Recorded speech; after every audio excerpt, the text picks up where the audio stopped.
সবাইকে সালাম ও শুভেচ্ছা জানিয়ে মিট দ্য মাইন্ডের আরেকটি এপিসোড শুরু করছি।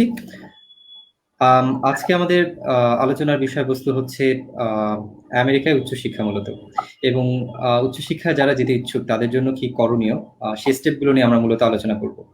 তো আমাদের সঙ্গে যারা আছেন তাদের মধ্যে দুইজন অলরেডি আমেরিকায় তাদের পিএইচডি শেষ করেছেন, আর আরেকজন যাবেন, প্ল্যান করছেন যাবেন। ওনার সবকিছু রেডি হয়ে গেছে, যদি সিস্টেম অ্যালাউ করে তাহলে উনি হয়তো খুব শীঘ্রই যাবেন। তো আমি প্রথমে নাম বলে পরিচয়, নাম দিয়ে পরিচিত করিয়ে দিচ্ছি, পরে ওনারা নিজেদের পরিচয় দেবেন। প্রথমে আছেন ধীমান মণ্ডল, তারপরে আছে মোহাম্মদ শাহনেওয়াজ, আর তারপরে আছে মোহাম্মদ রেজাউল করিম, আর আমি আছি ফিরোজ আহমেদ। আমি জাহাঙ্গীরনগর বিশ্ববিদ্যালয় মাইক্রোবায়োলজি বিভাগের সহযোগী অধ্যাপক, জাহাঙ্গীরনগর বিশ্ববিদ্যালয়। সো আমি প্রথমে ধীমান মণ্ডলকে বলবো তার সংক্ষিপ্ত পরিচয় দেবার জন্য। ধীমান, আপনি কি শুনতে পাচ্ছেন? হ্যাঁ, শুনতে পাচ্ছি। আমি বিমান রঞ্জন মন্ডল। তো আমি আমার ব্যাচেলর করেছি ঢাকা ইউনিভার্সিটি থেকে জিওলজিতে, এবং মাস্টার্স জিওফিজিক্সে ঢাকা ইউনিভার্সিটি থেকে। তারপর 2012-তে আমি আমেরিকায় আসি, সিটি ইউনিভার্সিটি অফ নিউ ইয়র্কে পিএইচডি করতে, এটাও জিওফিজিক্সে। এবং 18-তে পিএইচডি শেষ করে তারপরে আমি এমআইটিতে এসেছি, এখানে পোস্ট ডক রিসার্চ সায়েন্টিস্ট হিসেবে এখন কাজ করছি। Thank you. এরপরে চলে যাবো রেজার কাছে। রেজা করিম, আপনি যদি কিছু বলতেন। সরি, রেজাউল করিম, আপনার পরিচয়টা। আমি মোহাম্মদ রেজাউল করিম, সবাই আমাকে রেজা নামেই চিনে। আমি ঢাকা ইউনিভার্সিটি থেকে কেমিস্ট্রিতে ব্যাচেলার্স মাস্টার্স করে তারপর হচ্ছে আমেরিকাতে আসি, ইউনিভার্সিটি অফ উইসকনসিন মিলওয়াকিতে পিএইচডি করতে। তারপর সেখানে আমার পিএইচডি রিসার্চ এরিয়া ছিল জিঙ্ক বা সেলুলার জিঙ্ক মেটাবলিজম। তারপর হচ্ছে সেখান থেকে পিএইচডি কমপ্লিট করে আমি ইউনিভার্সিটি অফ উইসকনসিন মেডিসিনে 2 বছর পোস্টডক করি। পোস্টডক করার পর এখন হচ্ছে আমি গত 1 বছর ধরে শিকাগোতে অ্যাবট ল্যাবরেটরিজে আমি রিসার্চ সায়েন্টিস্ট হিসেবে কাজ করছি। Thank you. এরপরে চলে যাবো শাহনেওয়াজের কাছে। শাহনেওয়াজ হচ্ছে জাহাঙ্গীরনগর বিশ্ববিদ্যালয়ে আমার স্টুডেন্ট ছিল। এখন সে তার পরিচয়টা দিলেই, নিজে থেকে দিলেই ভালো। শাহনেওয়াজ। আসসালামু আলাইকুম স্যার। আমি দুঃখিত, একটু দেরি হয়ে গেল আমার অ্যাটেন্ড করতে। আমি এখনো আসলে ল্যাবে ছিলাম তো। ঠিক আছে স্যার, আমি মোহাম্মদ শাহনেওয়াজ হোসেন। আমি জাহাঙ্গীরনগর ইউনিভার্সিটি থেকে ডিপার্টমেন্ট অফ মাইক্রোবায়োলজির 41তম আবর্তনের স্টুডেন্ট ছিলাম। সেখান থেকে আমি অনার্স মাস্টার্স শেষ করি। তারপর আমার মাস্টার্সের থিসিসের কাজটা আমি করেছিলাম হচ্ছে আইসিডিআরবিতে, ল্যাবরেটরি অফ এনভায়রনমেন্টাল হেলথে। এখন সেখানে আমি আপাতত জব করছি। আমি রিসার্চ অফিসার হিসেবে এখানে আছি। শাহনেওয়াজ, তোমার কথা শোনা যাচ্ছে না, তো কথা বলার সময় যদি একটু মাইকটা মুখের কাছে নাও, বেটার হবে। আমাদের সঙ্গে আরেকজন অতিথি যুক্ত হওয়ার কথা আছেন, অর্পিতা শামস। গতকালকে উনি যুক্ত হয়েছিলেন হার্ভার্ড থেকে। উনি ঢাকা বিশ্ববিদ্যালয়ের শিক্ষক, উনিও যুক্ত হওয়ার কথা আছেন। যে কোনো সময় উনি যুক্ত হতে পারেন। তো আজকের সেশনটাকে মূলত আমরা সাজিয়েছি একটু প্ল্যানিং গাইডলাইন হিসেবে, যে আসলে যারা ইউএসএ তে উচ্চশিক্ষার জন্য যেতে ইচ্ছুক, বা অন্য দেশ, অন্য যে কোনো দেশে আসলে হতে পারে, তো তাদের জন্য কি কি স্টেপ ম্যান্ডেটরি রয়েছে বা কি কি ফলো করতে পারে। এটা অনেক দেশের জন্যই প্রযোজ্য হতে পারে। আমরা যেহেতু আজকে ইউএসএ নিয়ে আলোচনা করছি, ইউএসএ উচ্চশিক্ষা নিয়ে, আমরা মূলত ফোকাস করব যে এই স্টেপ গুলো অ্যাচিভ করার জন্য কি কি বাধা বিপত্তি, কি ধরনের পরিকল্পনা দরকার আছে। একটু যারা দর্শক আছেন তারা একটু দেখে নিতে পারেন স্টেপ গুলো। আমরা এই বিষয়গুলো নিয়ে কথা বলবো। আপনাদের যে কোনো জিজ্ঞাসা কমেন্ট করতে পারেন মূল আমার পেজে গিয়ে। আমার পেজে কমেন্ট করলে আমরা সেগুলোকে অ্যাড্রেস করতে পারবো, আদারওয়াইজ অ্যাড্রেস করা সম্ভব হবে না। সো চলে যাই, আমাদের প্রথম স্টেপ রয়েছে যেটা আমরা দেখাচ্ছি এখানে, honours masters plus thesis complete. তো আমরা এই বিষয়ে কথা বলবো যে একজন শিক্ষার্থীর এই জিনিসটা কতটা গুরুত্বপূর্ণ, অনার্স মাস্টার্স এর রেজাল্ট প্লাস থিসিস ইত্যাদি বিষয়ে কথা বলবো। তো আমি শুরু করি হামিমের, সরি, শাহনেওয়াজের কাছ থেকেই। শাহনেওয়াজ যদি কিছু বলতো যে তার কি মনে হয় এই জায়গাটা কতটা গুরুত্বপূর্ণ ছিল বা কি কাজে লেগেছে। ধন্যবাদ স্যার। স্যার এখন কি শোনা যাচ্ছে?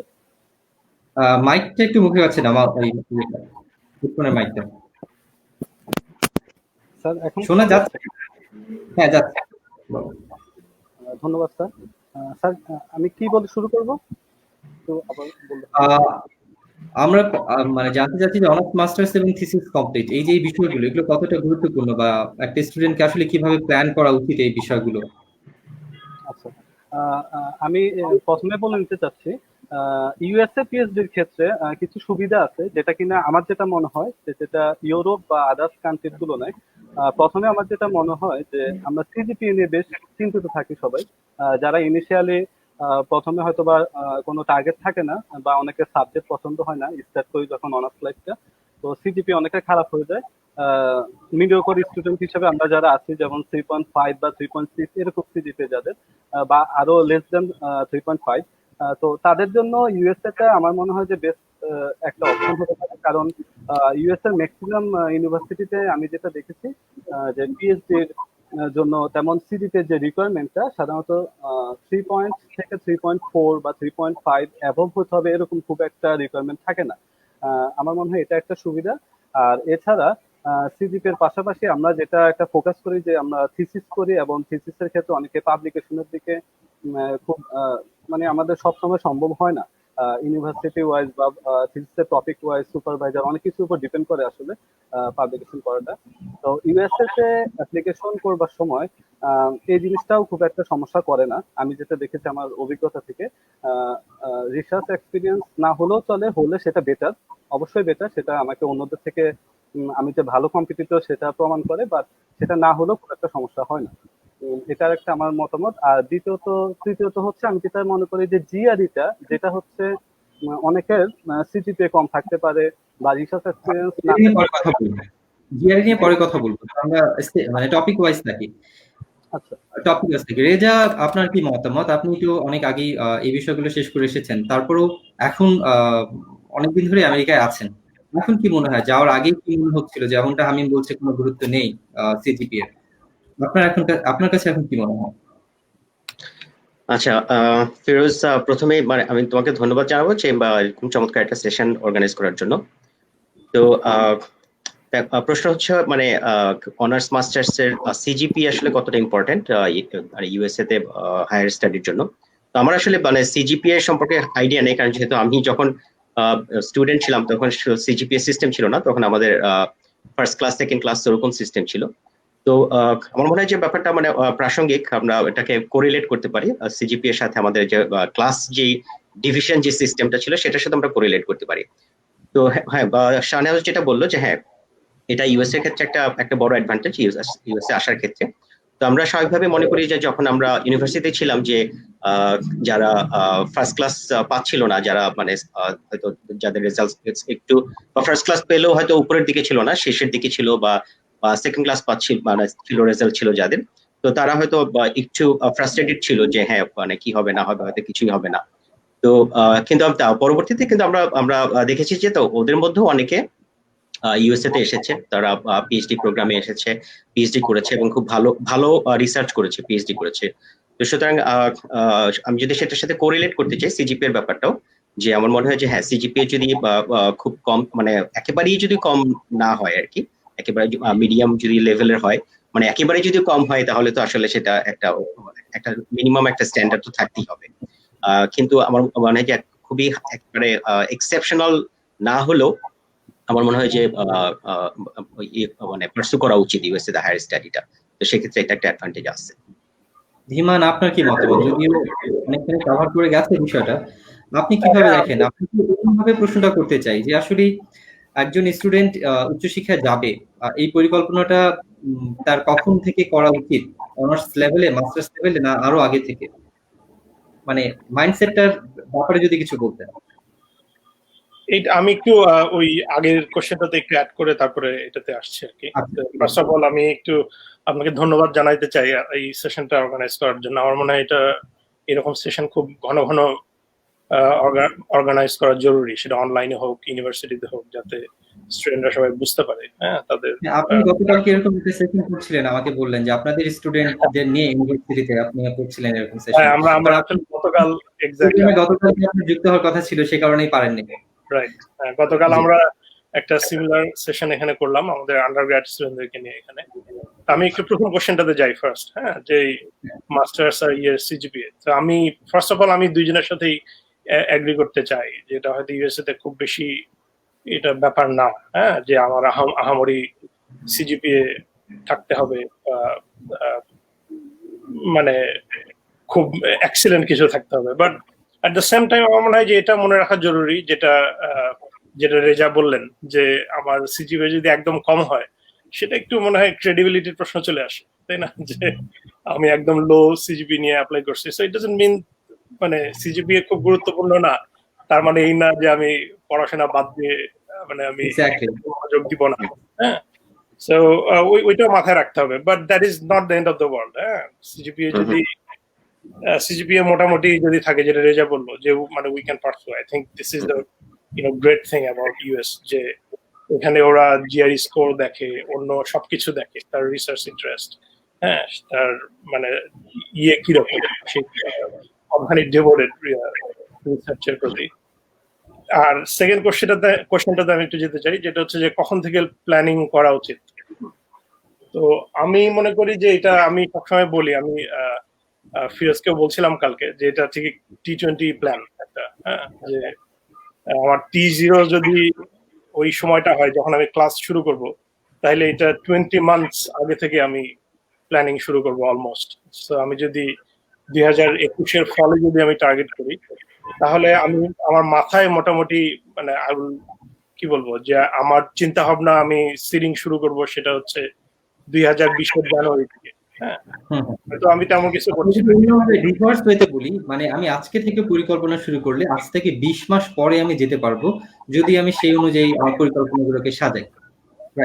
আজকে থেকে আমি বলছি না, মানে যেহেতু এখানে শুরু হয়, ইন্টারন্যাশনাল স্টুডেন্টদের সেমিস্টার শুরু হয় হচ্ছে ফলে, হ্যাঁ, সো অগস্ট সেপ্টেম্বর ওই সময়টাতে।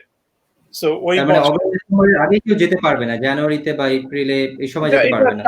আমরা ওইটা না নিয়ে আসি, ওটা খুবই এক্সেপশনাল কেসে দুই একজন যায়, কিন্তু জেনারেল যেটা কেস সেটা হয়, আমি যতদূর জানি আর কি, যে সবাই হচ্ছে ফলে শুরু করে। আমি কি ঠিক বলছি? আমাকে কারেক্ট করে দিন। তো আমার মনে হয় যে আমি যদি 21-এর ফল এইভাবে বলি, আমরা যে আমরা কোনো একটা বছরের ফল টার্গেট করি, হ্যাঁ, আমি যদি 2021-এর ফল আমি টার্গেট করি, তাহলে আমি হয়তো চিন্তা ভাবনা শুরু করব 2020-এর জানুয়ারির এই সময়টা থেকে, জানুয়ারি ফেব্রুয়ারি মার্চ এই সময় থেকে, হ্যাঁ। সো আমি দেখছিলাম যে স্টেপটা ওখানে অলমোস্ট সবকিছু মানে কভার করা আছে, হ্যাঁ। সো ইটস নট যে মানে আমি actively I will B involve with this, but I will have to do some work, like university গুলোকে খোঁজা, আমি যে কাজটা করতে চাই সেটা কোন ইউনিভার্সিটিতে এই প্রোগ্রাম গুলো আছে, হ্যাঁ, সেখানে প্রফেসর সে কি নিয়ে এটা কাজ করে, একটা এক্সেল মেনটেন করা, হ্যাঁ, তাদের ইউনিভার্সিটির নাম, সেটার প্রোগ্রামের নাম, তার ওয়েবসাইট লিংক, প্রফেসরের নাম, তার ইমেল, যাতে আমি পরে যখন একসাথে আমি কম্পেয়ার করতে পারবো 3-4 মাস পর, আমার কাছে হয়তো এট দ্য মিন টাইম আমি 3-4 মাস এটা নিয়ে একটু কাজ করলে, অফকোর্স আমি 7-8 ঘন্টা প্রতিদিন এটার পিছনে ব্যয় করবো না, তাই না? আমি যখন সময় পাবো একটু দেখবো, আমি পরে যখন আমি একসাথে আমি এটা কম্পেয়ার করতে পারবো, আমি প্রফেসরদের তাদের কাজের যে পরিধি সেটাকে আমি কম্পেয়ার করতে পারবো, প্লাস আমি যা চাই, হ্যাঁ, এটা খুব ইম্পর্টেন্ট আমার মনে হয় পিএইচডি তে যখন কেউ যায়, সেটা হচ্ছে যে সে যেটা করতে চাচ্ছে এটা সে করতে পারছে কিনা। পিএইচডি একটা সময় এখানে একেবারেই নতুন করে সবকিছু শেখা, এটা মনে হয় একটু কঠিন। তো এটা মানে প্রচুর সময় দিতে হয়, তো যার ফলে হয় কি যে আমি যা করতে চাই, যেটাতে আমার এক্সপার্টিস একটু আছে, এটা হলে একটু ভালো হয়। সো আমার ওই যে মানে প্রথম স্টাডিটা করা, যে ইউনিভার্সিটি খোঁজা, প্রফেসরদের ইনফরমেশন কালেক্ট করা, এটা আমার মনে হয় একটা মানে প্রিলিমিনারি স্টেপ হতে পারে আর কি, হ্যাঁ। আমরা ধীরে ধীরে আসছি আর কি ওই ইয়েগুলোতে, হ্যাঁ। আমি পরের আমি যদি বিষয়টাকে এভাবে সামারাইজ করি, যে একাডেমিক পয়েন্টসের সেরকম গুরুত্ব নাই, কিন্তু আমার আগ্রহ যেটা আছে সেটা থাকা লাগবে। যদি আমার চেষ্টা থাকে ভালো রেজাল্ট করার, যদি কোনো কারণে আমার সিজিপিএ খারাপ হয়ে যায়, তাহলে আমি যেন আশাহত না হই যে আমার হবে না, ঠিক আছে? মানে এমন না যে আমার সিজিপিএ শুরু থেকেই খারাপ, আমি চেষ্টা করছি না, এবং কখনই আমার সিজিপিএ ভালো হলো না, এখন আমি ভাবছি যে আমি উচ্চশিক্ষার জন্য আমেরিকাতে যাব, তখন এটা অনেক ডিফিকাল্ট হয়ে যাবে। আমার যদি আগে থেকে আগ্রহ থাকে এবং আমি পড়াশোনা করি রেগুলারলি, দেন আমার জন্য বিষয়টা ইজি হয়ে যাবে। ওকে, আমরা আরেকজন আমাদের গেস্ট জয়েন করছেন, অর্পিতা ম্যাডাম, ঢাকা ইউনিভার্সিটির ল ডিপার্টমেন্টের ফ্যাকাল্টি উনি। ম্যাডাম, আপনাকে স্বাগতম আমাদের এই অনুষ্ঠানে আবারও। আমরা জি, আমরা মূলত আজকে একটা স্টেট ওয়াইজ প্ল্যান দাঁড় করেছি, সে অনুযায়ী কথা বলছি। শুরুতেই কথা বলছিলাম যে অনার্স মাস্টার্স এর রেজাল্ট বা রিলেটেড থিসিস এগুলো হচ্ছে যদি আমেরিকা কেউ যেতে চায় উচ্চশিক্ষার জন্য কতটা গুরুত্বপূর্ণ। তো আমরা একটা সিদ্ধান্তে এসেছি যে আমাদের আগ্রহটা থাকা লাগবে। যদি সিজিপিএ কোনো কারণে খারাপ হয়ে যায়, তারপর আমরা চেষ্টা করলে যেতে পারবো। রাদার দেন যে আমি আমার সিজিপিএ খারাপ, আমি সেটাকে ইমপ্রুভমেন্টের চেষ্টা করলাম না, তখনই সিজিপিএ ভালো হলো না, এখন আমি যাইতে চাচ্ছি, তো সেই বিষয়টা অনেক ডিফিকাল্ট হয়ে যাবে। আপনি যদি মতামত কিছু বলতেন, অনার্স বা মাস্টার্স এর result related to higher studies. আচ্ছা, ধন্যবাদ ভাইয়া। এক্ষেত্রে আমি যেটা দিয়ে শুরু করব সেটা হচ্ছে যে আমাদের সোশ্যাল সায়েন্সের ফিল্ডে যখন আমরা মাস্টার্স নিয়ে কথা বলি, এটাকে আমরা দুটো ভাবে দেখি। একটা হচ্ছে মানে masters for the purpose of building an academic career, যে আমি শিক্ষক হতে চাই বা আমি গবেষক হতে চাই, সেই উদ্দেশ্যে আমি মাস্টার্স করছি। আরেকটা হচ্ছে মাস্টার্স করছি অ্যাজ আ ওয়ে অফ মানে ইনক্রিজিং মাই ক্রেডেনশিয়ালস। হয়তো আমি কোনো আইএনজিও সেক্টরে কর্মী হিসেবে কাজ করছি, বা আমি প্র্যাকটিক্যাল ফিল্ডে আমি কাজ করছি, মানে আমার কাজ গবেষণা বা শিক্ষকতা না, আমি অন্য ক্ষেত্রে কাজ করছি। সেই ক্ষেত্রে একটা মাস্টার্স করবার অর্থ হচ্ছে আমার ক্রেডেনশিয়ালটা বেড়ে যাচ্ছে। আমি যখন কোথাও আমার সিভিটা দিচ্ছি, ওনারা দেখছেন যে okay, so this person has actually studied and has a number of degrees, which means যে তার প্র্যাকটিক্যাল কোয়ালিফিকেশন আছে।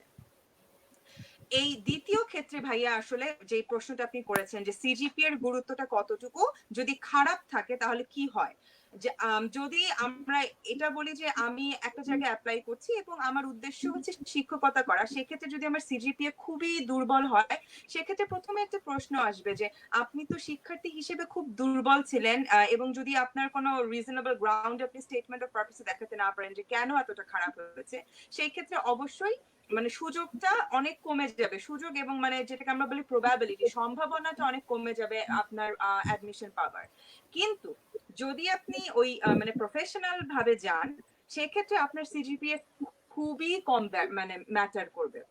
ওনারা তখন বেশি দেখবেন হচ্ছে প্রথমত আপনার সিভি, আপনার ওয়ার্ক এক্সপিরিয়েন্স কি বলছে, আপনি কত রকমের অভিজ্ঞতা অর্জন করেছেন, আপনার যে কাজগুলো রয়েছে সেই কাজগুলো আসলে কতটুকু গুরুত্বপূর্ণ, কিভাবে এটি সমাজকে বা মানুষকে সাহায্য করেছে, এবং রেফারেন্সের ক্ষেত্রে মানে ওই রেফারেন্স গুলো যদি তার সিভি কে আসলে এক রকমের করোবোরেট করে, অর্থাৎ সিভিতে বলা হচ্ছে এত ভালো ভালো কাজ করেছে, সেটা যদি রেফারেন্স লেটার দিয়ে বোঝা যায় যে হ্যাঁ সিভির কথাগুলো আসলে জাস্ট কথা না, রেফারেন্স থেকে এটা প্রমাণিত হচ্ছে, সেই ক্ষেত্রে ভাইয়া আমি যতদূর আমার অভিজ্ঞতায় দেখেছি যে সিজিপিএ সবসময় ম্যাটার করবে না।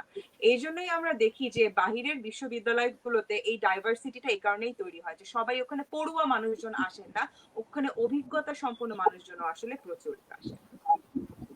জি, থ্যাংক ইউ ফিরোজ, আমি জাস্ট একটা কুইক একটা মানে ব্যাপারটা হচ্ছে যে আমরা মানে এই মেসেজটা এরকম না যে হ্যাঁ সিজিপিএ মানে ইম্পর্টেন্ট না আর কি, তাহলে হয়তো যারা খুব ভালো পড়াশোনা করছে তারা হয়তো ভাবতে পারে যে আমি তো ইউএসএ যাবো, সুতরাং আমার এত সিজিপিএ তো দরকার নেই।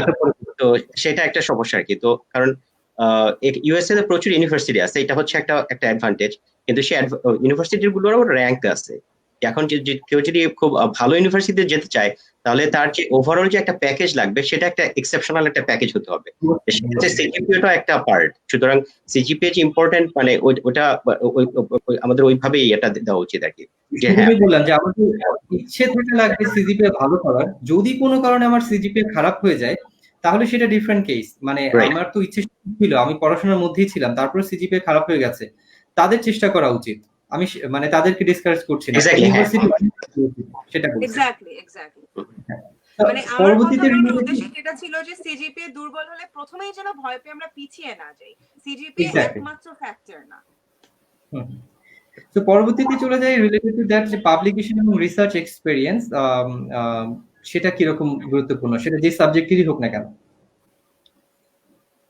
যদি আমরা ইউএসএ তে হায়ার স্টাডিজ এর কথা বলি, সেক্ষেত্রে পাবলিকেশন এবং রিসার্চ এক্সপেরিয়েন্স এর গুরুত্ব কতটুকু? ধীমান যদি কিছু বলতেন। আচ্ছা, আমি একটু মানে একটু ডেটা আনতে চাই এখানে, যে আমি একটু সবাইকে জিজ্ঞাসা করতে চাই যে আমেরিকায় আসলে যতজন পড়াশোনা করতে আসে আমাদের দেশ থেকে কতজন পাবলিকেশন হাতে নিয়ে আসে, একটা বা দুইটা মিনিমাম? আমাদের কি ধারণা আছে কারো? বলতে পারবো? আমি মনে হয় দেখেছি একজন, মানে একটা পাবলিকেশন অ্যাটলিস্ট নিয়ে গেছে এরকম, মানে উইদাউট এনি পাবলিকেশন আমি দেখিনি। মানে আমি আমার ডিপার্টমেন্ট ব্যক্তিগতভাবে আমি স্যার উইদাউট পাবলিকেশন ব্যক্তিগতভাবে 5টা পাবলিকেশন নিয়ে গিয়েছিলাম, বাট আমার কাছে কোনো ডাটা স্ট্যাটিস্টিক্স নেই। আচ্ছা আচ্ছা আচ্ছা, না আমার কাছে না, আমার পাবলিকেশন থাকা অবশ্যই ভালো। আমার মনে হয় যে যদি আমি ইউনিভার্সিটিতে যখন আমি আন্ডারগ্রেডে ছিলাম বা আমি যখন মাস্টার্সে আমি থাকি, তখন আমি ছোটখাটো পাবলিকেশন করলাম, সেটা ইভেন লোকাল মানে জার্নালও হতে পারে। তো সেটা একটা ক্লিয়ার মেসেজ দেয় যে আমি যেখানে আমি অ্যাপ্লাই করছি যে প্রফেসরের কাছে, তাকে হয়তো একটা ক্লিয়ার মেসেজ যে হ্যাঁ এই ছেলেটা মানে মানে তার রিসার্চের প্রতি তার ইন্টারেস্ট আছে, হ্যাঁ সে লিখতে পারে, তাকে তার পাবলিকেশন করার প্রতি তার মানে ঝোঁক আছে, প্লাস মানে যেটা লেখা হয়ে গেল, যেটা পাবলিশড হয়ে গেল, মানে ইট শোজ যে you have done some work. হ্যাঁ, সায়েন্টিফিক সাইডে মানে we did not do anything unless it's written, তাই না? ইন দ্যাট রিগার্ডস আমার মনে হয় যে পাবলিকেশন থাকাটা ভালো, কিন্তু এট দ্য সেম টাইম যে আমি মনে হয় অনেককেই দেখেছি যে যারা হয়তো এখানে আসছে তাদের প্রায়র কোনো পাবলিকেশন ছিল না। সো এগেইন এটা হয়তো রং মেসেজ দিতে পারে, কিন্তু আমি বলবো যে যদি সুযোগ হয়, হ্যাঁ, তো মানে ডিপার্টমেন্টে ছোট ছোট প্রজেক্ট যেটা হয়, আমার মনে হয় সব ডিপার্টমেন্টে ছোটখাটো কিছু কাজ হয়। আমি জানি যে আমার ডিপার্টমেন্টে সবসময় দুই একটা প্রজেক্ট থাকে যেখানে মানে ছেলে পেলে স্টুডেন্টরা প্রচুর ইনভলভ হয় আর কি। আমার মনে হয় যে ওইরকম সুযোগ যদি থাকে, যে কোনো একটা প্রজেক্টে ইনভলভ হওয়া, ইভেন সেটাও যদি না হয় কোনো টিচার, মানে আমি সব কথা বলছি মানে কনসিডারিং দ্যাট সামওয়ান ইজ মানে trying to come to US for study, higher study. So সে যদি মনে করে যে আমি যাব, এটাই যদি তার প্ল্যান হয়ে থাকে, প্রায়র প্ল্যান, তাহলে আমি বলবো যে ডিপার্টমেন্টের ছোটখাটো কাজের সাথে সে যুক্ত হোক, ছোটখাটো পাবলিকেশন সে মানে ফার্স্ট পার্সন না হোক, অ্যাটলিস্ট সে হেল্প করুক, কোনো একটা পার্টে কন্ট্রিবিউট করুক। এটা আমি বলবো এটা যে একটা ডিফারেন্ট মানে ক্রেডিবিলিটি তৈরি করে আর কি। হ্যাঁ, সামওয়ান মানে এখানে সব পুরো জিনিসটা কি আমি আমার মনে হয় একটু বলা দরকার যে এখানে হয়তো ইউএসএ ইউনিভার্সিটি গুলাতে মিনিমাম রিকোয়ারমেন্ট একটা থাকে, কিন্তু ফাইনালি যে স্টুডেন্টদেরকে হায়ার করা হয় তাদের যে কোয়ালিফিকেশন, এইটা মিনিমাম রিকোয়ারমেন্টের চেয়ে অনেক বেশি, তাই না? এখানে যারা অ্যাপ্লাই করে ইউনিভার্সিটি গুলাতে, আমি একটু বলে নিই, আমার একটু মানে সুযোগ হয়েছিল আমার ইউনিভার্সিটিতে অ্যাডমিশন কমিটি সার্ভ করার। আমাদের ইউনিভার্সিটিতে city university of new York, এখানে সব গ্রাজুয়েট স্টুডেন্টকে ওই ডিপার্টমেন্টে, সব না, কাউকে যারা চায় এখানে বিভিন্ন কমিটিতে তারা সার্ভ করতে পারে। হ্যাঁ, ক্যারিকুলাম কমিটি, তারপর অ্যাডমিশন কমিটি। আমার একবার সুযোগ হয়েছিল অ্যাডমিশন কমিটি সার্ভ করার। তো আমি খুব ডিটেলসে যাবো না, কিন্তু মানে যেটা আমি বলতে পারি যে রিকোয়ারমেন্ট যাই থাক, হ্যাঁ, ডিপার্টমেন্টের যদি টার্গেট থাকে যে আমি 10টা ছেলেকে এবার নিতে পারবো বা 10টা স্টুডেন্টকে আমি নিতে পারবো, আমি টপ 10 কে আমি নিব, এটা হচ্ছে আমার টার্গেট। হ্যাঁ, সো টপ 10 এর কোয়ালিফিকেশন, প্রথম জনের কোয়ালিফিকেশন কি হবে এবং 10 নম্বরের কোয়ালিফিকেশন কি হবে, হ্যাঁ, এটাই আসলে ডিটারমাইন করছে কারা কারা যাচ্ছে। সো তখন অনেক কিছু কনসিডারেশনে চলে আসবে, তাই না? আমার জিআরই রিকোয়ারমেন্ট যদি আমার অল্প হয়, কিন্তু প্রথম 10 জন যদি 340-এর ভিতরে 320 নিয়ে বসে থাকে, আমি ওই 320 নিব। হ্যাঁ, তখন আমি অন্য কনসিডারেশনে নিয়ে আসবো যে তার পাবলিকেশন আছে কিনা, তার রিসার্চ এক্সপিরিয়েন্স আছে কিনা, সে যদি কোনো কম্পিটিশনাল ফিল্ডে যেতে চায়, তার কোনো সফটওয়্যারের উপর এক্সপার্টিস মানে আছে কিনা, তাই না? তখন কিন্তু আমি বাদ পড়ে যাচ্ছি, তাই না? আমার পাবলিকেশন না থাকলে, আমার জিপিএ যদি খারাপ থাকে, বা অন্য দিকে যদি আমার কোনো ল্যাকিংস থাকে, আমি সামারি যেটা হচ্ছে যে প্রসঙ্গে আমরা কথা বলি, হ্যাঁ, মানে try to make it better, যাতে সিভিতে এটা সুন্দরভাবে অ্যাড করা যায়, তাই না? আদারওয়াইজ পিছু পড়ে মেক সেন্স। রেজা, আপনি যদি কিছু বলতেন এই সম্পর্কে। আচ্ছা, অবশ্যই আমি আমার এক্সপিরিয়েন্স বলতে পারি যে আমি যখন আসি তখন আমার কোনো প্রিভিয়াস কোনো পাবলিকেশন ছিল না। তো দ্যাট ডাজন্ট মিন দ্যাট মানে পাবলিকেশন ইম্পর্টেন্ট না। তো আমি আবারও আগের কথাটাই রিপিট করতে চাই যে ইউএস এর মানে সবচেয়ে বড় অ্যাডভান্টেজটা হচ্ছে এটা অনেক বড় একটা জায়গা এবং এখানে প্রচুর ইউনিভার্সিটি। তো এগেন ব্যাপারটা হচ্ছে ইউনিভার্সিটি গুলোর মানে মানে গ্রেডের রেঞ্জটা অনেক বড়। তো সেক্ষেত্রে আসলে এখন আমার যদি একটা পাবলিকেশন থাকে, কারণ এখন আমি বাংলাদেশ থেকে অ্যাপ্লাই করছি, এখন ইউএস এর একটা প্রফেসরের কোনোভাবে জানার উপায় নেই যে বাংলাদেশে আমি কি করেছি বা মানে আমার মানে ক্রেডেনশিয়াল দেখে আসলে ওটা কতটা ট্রাস্ট করা যায়, স্বাভাবিকভাবে ওটা একটা কোয়েশ্চেন থেকে যায়। কিন্তু সেক্ষেত্রে যদি আমার একটা পিয়ার রিভিউর যদি একটা পাবলিকেশন থাকে কোনো ইন্টারন্যাশনাল জার্নালে, অবশ্যই সেটা একটা সিগনেচার যে সেটা আমাকে সেটা বলছে যে হ্যাঁ আমি really I have done something real আর কি, ওটা কোনো ফেক না আর কি। তো সুতরাং একটা পাবলিকেশন থাকলে অবশ্যই সেটা একটা মানে ইম্পর্টেন্ট একটা মেসেজ কনভে করবে ইয়ের জন্য অ্যাডমিশন প্রসেসের ক্ষেত্রে। আরেকটা ব্যাপার হচ্ছে এখন আমি এসেছি হচ্ছে 11 বছর আগে। তো 11 বছর আগে যে পরিমাণে স্টুডেন্ট আসতো, এখন সেটা ফ্লাক্সটা অনেক বেশি। সুতরাং যত মানে সামনে আরো যত বেশি আসবে, অবশ্যই কম্পিটিশনটা তত বাড়বে। তো সেক্ষেত্রে আমাদের মানে ক্যান্ডিডেট গুলোর প্রোফাইল গুলো যখন দেখবে, অবশ্যই দেখবে যে মানে কাদের সিজিপিএ ভালো বা পাবলিকেশন আছে, এই জিনিসগুলো দেখবে। কিন্তু আবার এট দ্য সেম টাইম আমি আবারও বলছি যে মানে অনেক ইউনিভার্সিটি যেহেতু এরকম প্রচুর ইউনিভার্সিটি পাওয়া যাবে, হয়তো আমি পাবলিকেশন ছাড়াও হয়তো আমি সেখানে অ্যাডমিশন পাচ্ছি। তো সুতরাং সেই একই ব্যাপার আর কি, সিজিপি এর মতো। কোন ইউনিভার্সিটিতে যেতে চাই সেটা একটা মাইন্ডসেট তৈরি করে নিয়ে, যেরকমটা ধীমান শুরু থেকে বলছিল যে আমাকে 20 মাস আগে থেকেই সব প্রিপারেশন নিতে হবে। সো আমি সেভাবে মাইন্ডসেটটাকে প্রিপেয়ার করি যে ওকে আমি এত ভালো ইউনিভার্সিটিতে যেতে যাচ্ছি, সো আমার অ্যাটলিস্ট একটা পাবলিকেশন থাকা উচিত। আর আমার পাবলিকেশন নাই বলে যে আমি নিজেকে না আমার নাই আমি যেতে পারবো না, আমার সিজিপিএ কম আমি যেতে পারবো না, না, তার ট্রাই করা উচিত। জি অর্পিতা ম্যাডাম যদি কিছু বলতেন। ভাইয়া আমি সোশ্যাল সায়েন্সের ফিল্ড থেকে যে কথাটা বলবো যে আমাদের ক্ষেত্রে পাবলিকেশন ইজ ইম্পর্টেন্ট ডেফিনেটলি। মানে ভাইয়ারা যা যা বললেন যে পাবলিকেশন একটা ক্রেডিবিলিটি তৈরি করছে, ওইটার সাথে অ্যাড করছি আমি, মানে ওগুলোকে ভ্যালিড রেখে বলছি যে সোশ্যাল সায়েন্সে যে ব্যাপারটা হয় জুরিসডিকশন ওয়াইজ সোশ্যাল প্রবলেম গুলো কিন্তু আলাদা আলাদা হয়ে যাচ্ছে। কাজেই ধরুন for example if I am talking about human rights and I wish to go to United States law school, সেক্ষেত্রে দেখা যেতে পারে যে বাংলাদেশে যেটাকে এই মুহূর্তে আমি একটা ক্রিটিক্যাল হিউম্যান রাইটস ইস্যু হিসেবে দেখছি, হয়তো আমেরিকার কাছে এই মুহূর্তে ওইটাকে অতটা ক্রিটিক্যাল মনে হচ্ছে না।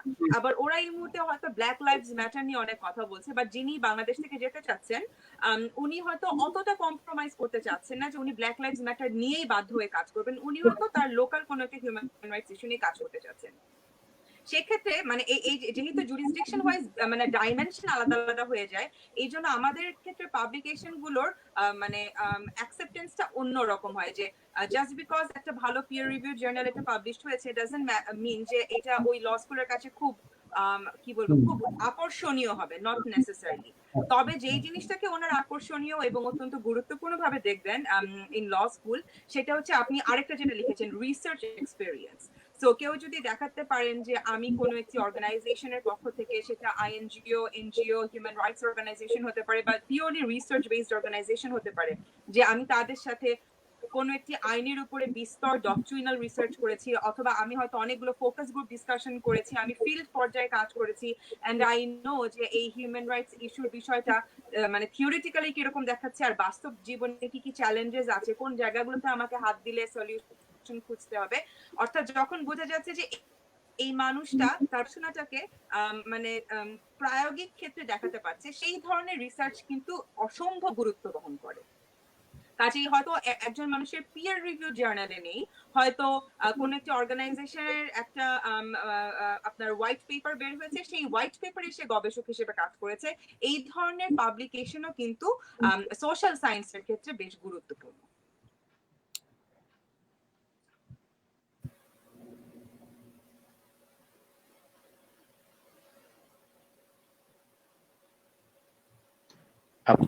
ফিরোজ, তোমার কথা শোনা যাচ্ছে না। সরি, আমি বললাম শাহনেওয়াজ আইসিডিএবিতে কাজ করছো, সো হোপফুলি তোমার পাবলিকেশন আছে এবং তুমি এই সমস্যা ফেস করোনি, রাইট? জি স্যার, আমি এই ব্যাপারে একটু বলতে চাচ্ছি। হ্যাঁ শোনা যাচ্ছে? হ্যাঁ শোনা যাচ্ছে। Thank you sir. আমার মনে হয় পাবলিকেশনের বিষয়টা সাবজেক্ট ওয়াইজ কিছুটা ভ্যারি করে। জি স্যার, পাবলিকেশনের বিষয়টা আমার মনে হয় যে সাবজেক্ট ওয়াইজ কিছুটা ভ্যারি করে। যেমন আমাদের বায়োলজিক্যাল সায়েন্সের ব্যাপারে যদি আমি বলি, বায়োলজিক্যাল সায়েন্সে যেহেতু আমাদের ল্যাব বেসড আমাদের পিএইচডিটা, সেহেতু আমার মনে হয় যাদের পাবলিকেশন থাকে তারা অবশ্যই একটা বাড়তি সুবিধা পাবে, এটা আমার ধারণা। কেননা ইউএসএ থেকে একটা প্রফেসর যখন একটা স্টুডেন্ট সিলেক্ট করবে তখন সে স্বাভাবিকভাবে চিন্তা করবে আমার পিএইচডির যে ওয়ার্ক বার্ডেনটা সেটা বা লং টাইম কাজ করবার যে বা পেশা নেবার যে অভিজ্ঞতাটা সেটা স্টুডেন্টের আছে কিনা সেটা অবশ্যই তার রিসার্চ এক্সপিরিয়েন্সের উপর নির্ভর করে। পাশাপাশি ওই স্টুডেন্টের রাইটিং স্কিল অথবা তার আহ, আহ, কাজ করবার যে সিভিতে আমরা সাধারণত যেসব টেকনিক বা যেসব কাজের কথা উল্লেখ করি সেটার একটা প্রমাণ স্বরূপও পাবলিকেশনটা কাজ করে। আদারওয়াইজ অন্যান্য সাবজেক্টের কথা যদি আমি বলি, অন দ্য আদার হ্যান্ড, যেমন সোশ্যাল সায়েন্সের কথা আপা বললো, অথবা বায়োস্ট্যাটিস্টিক্স হতে পারে, অথবা যেসব সাবজেক্ট সাধারণত ল্যাবরেটরি বেসড না, এসব সাবজেক্টের ক্ষেত্রে পাবলিকেশনটা কতটা গুরুত্বপূর্ণ আমি জানি না, তবে আমাদের সাবজেক্টে অবশ্যই গুরুত্ব আছে। তবে পাশাপাশি এটাও ঠিক, ইউএসএ এমন একটা জায়গা যেখানে প্রফেসররা একদম নিউ কামার বলতে আমরা যেটা বুঝি ফ্রেশ গ্রাজুয়েট, তাদেরকেও নিতে আগ্রহী। আমি জাস্ট আমার স্কাইপ ইন্টারভিউ থেকে যেটুকু বুঝতে পারলাম, ওরা সিজিপিএ এবং পাবলিকেশন এই দুটা বিষয়কেই ওরা খুব বেশি হাইলাইট না করলেও গুরুত্ব দেয়। যেমন 3.5 সিজিপিএ কে ওরা বেশ পজিটিভলি ধরে, যেটা আমাদের এখানে মিডিওক্রি স্টুডেন্ট হিসেবে আমরা সাধারণত ধরি। আবার পাবলিকেশন একটা কোথাও আছে সেটাকে ওরা বেশ পজিটিভলি নেয়। আবার না থাকলেও বলে যে ইটস নট এ ম্যাটার, আপনার ওই আমাদের যে ফিজিক্যাল কাজটা সেটা যদি আমরা খুব ভালোভাবে আমাদের এতটুকু উল্লেখ রাখি, পাশাপাশি আমাদের যখন ইন্টারভিউ হয় সেই কাজটার উপর ফোকাস করে বলতে পারি, এতটুকুতে তারা মোটামুটি সন্তুষ্ট। এটা আমার ব্যক্তিগত অভিজ্ঞতা থেকে বললাম। দ্যাট মিনস নিজেকে রিপ্রেজেন্ট করতে হবে আসলে, মানে আমি একটা ফরেন প্রফেসরের কাছে কাজ করতে চাই, কিভাবে আমি নিজেকে প্রেজেন্ট করছি সেটা খুব গুরুত্বপূর্ণ। আমার মনে হয় আলোচনার পরবর্তী ধাপে সেই বিষয়গুলো আসবে। এরপরে চলে যাচ্ছে আমরা ইংলিশ টেস্টের দিকে। তো আমরা জানি টোফেল আইএলস দুটোই অ্যাকসেপ্ট করে, ইউএস এর অনেক ইউনিভার্সিটিতেই আইএলস অ্যাকসেপ্ট করে। আম, এই বিষয়ে আসলে কথা বলার কি খুব আছে যে রিলেভেন্ট হতে পারে জিআরই টেস্ট। তো আমি যদি তিনটাকে মিলিয়ে চিন্তা করি যে জিআরই আইএলস টোফেল, এই রিকোয়ারমেন্টস গুলো কেমন? আমরা জানি অনেক ইউনিভার্সিটি থেকে এখন জিআরই রিকোয়ারমেন্টস থেকে উঠিয়ে দিয়েছে। সেটা কি শুধু মানে সায়েন্সের জন্য নাকি অন্যান্য সাবজেক্টের জন্য? বিষয়টা কেমন? ধীমান যদি কিছু বলতেন।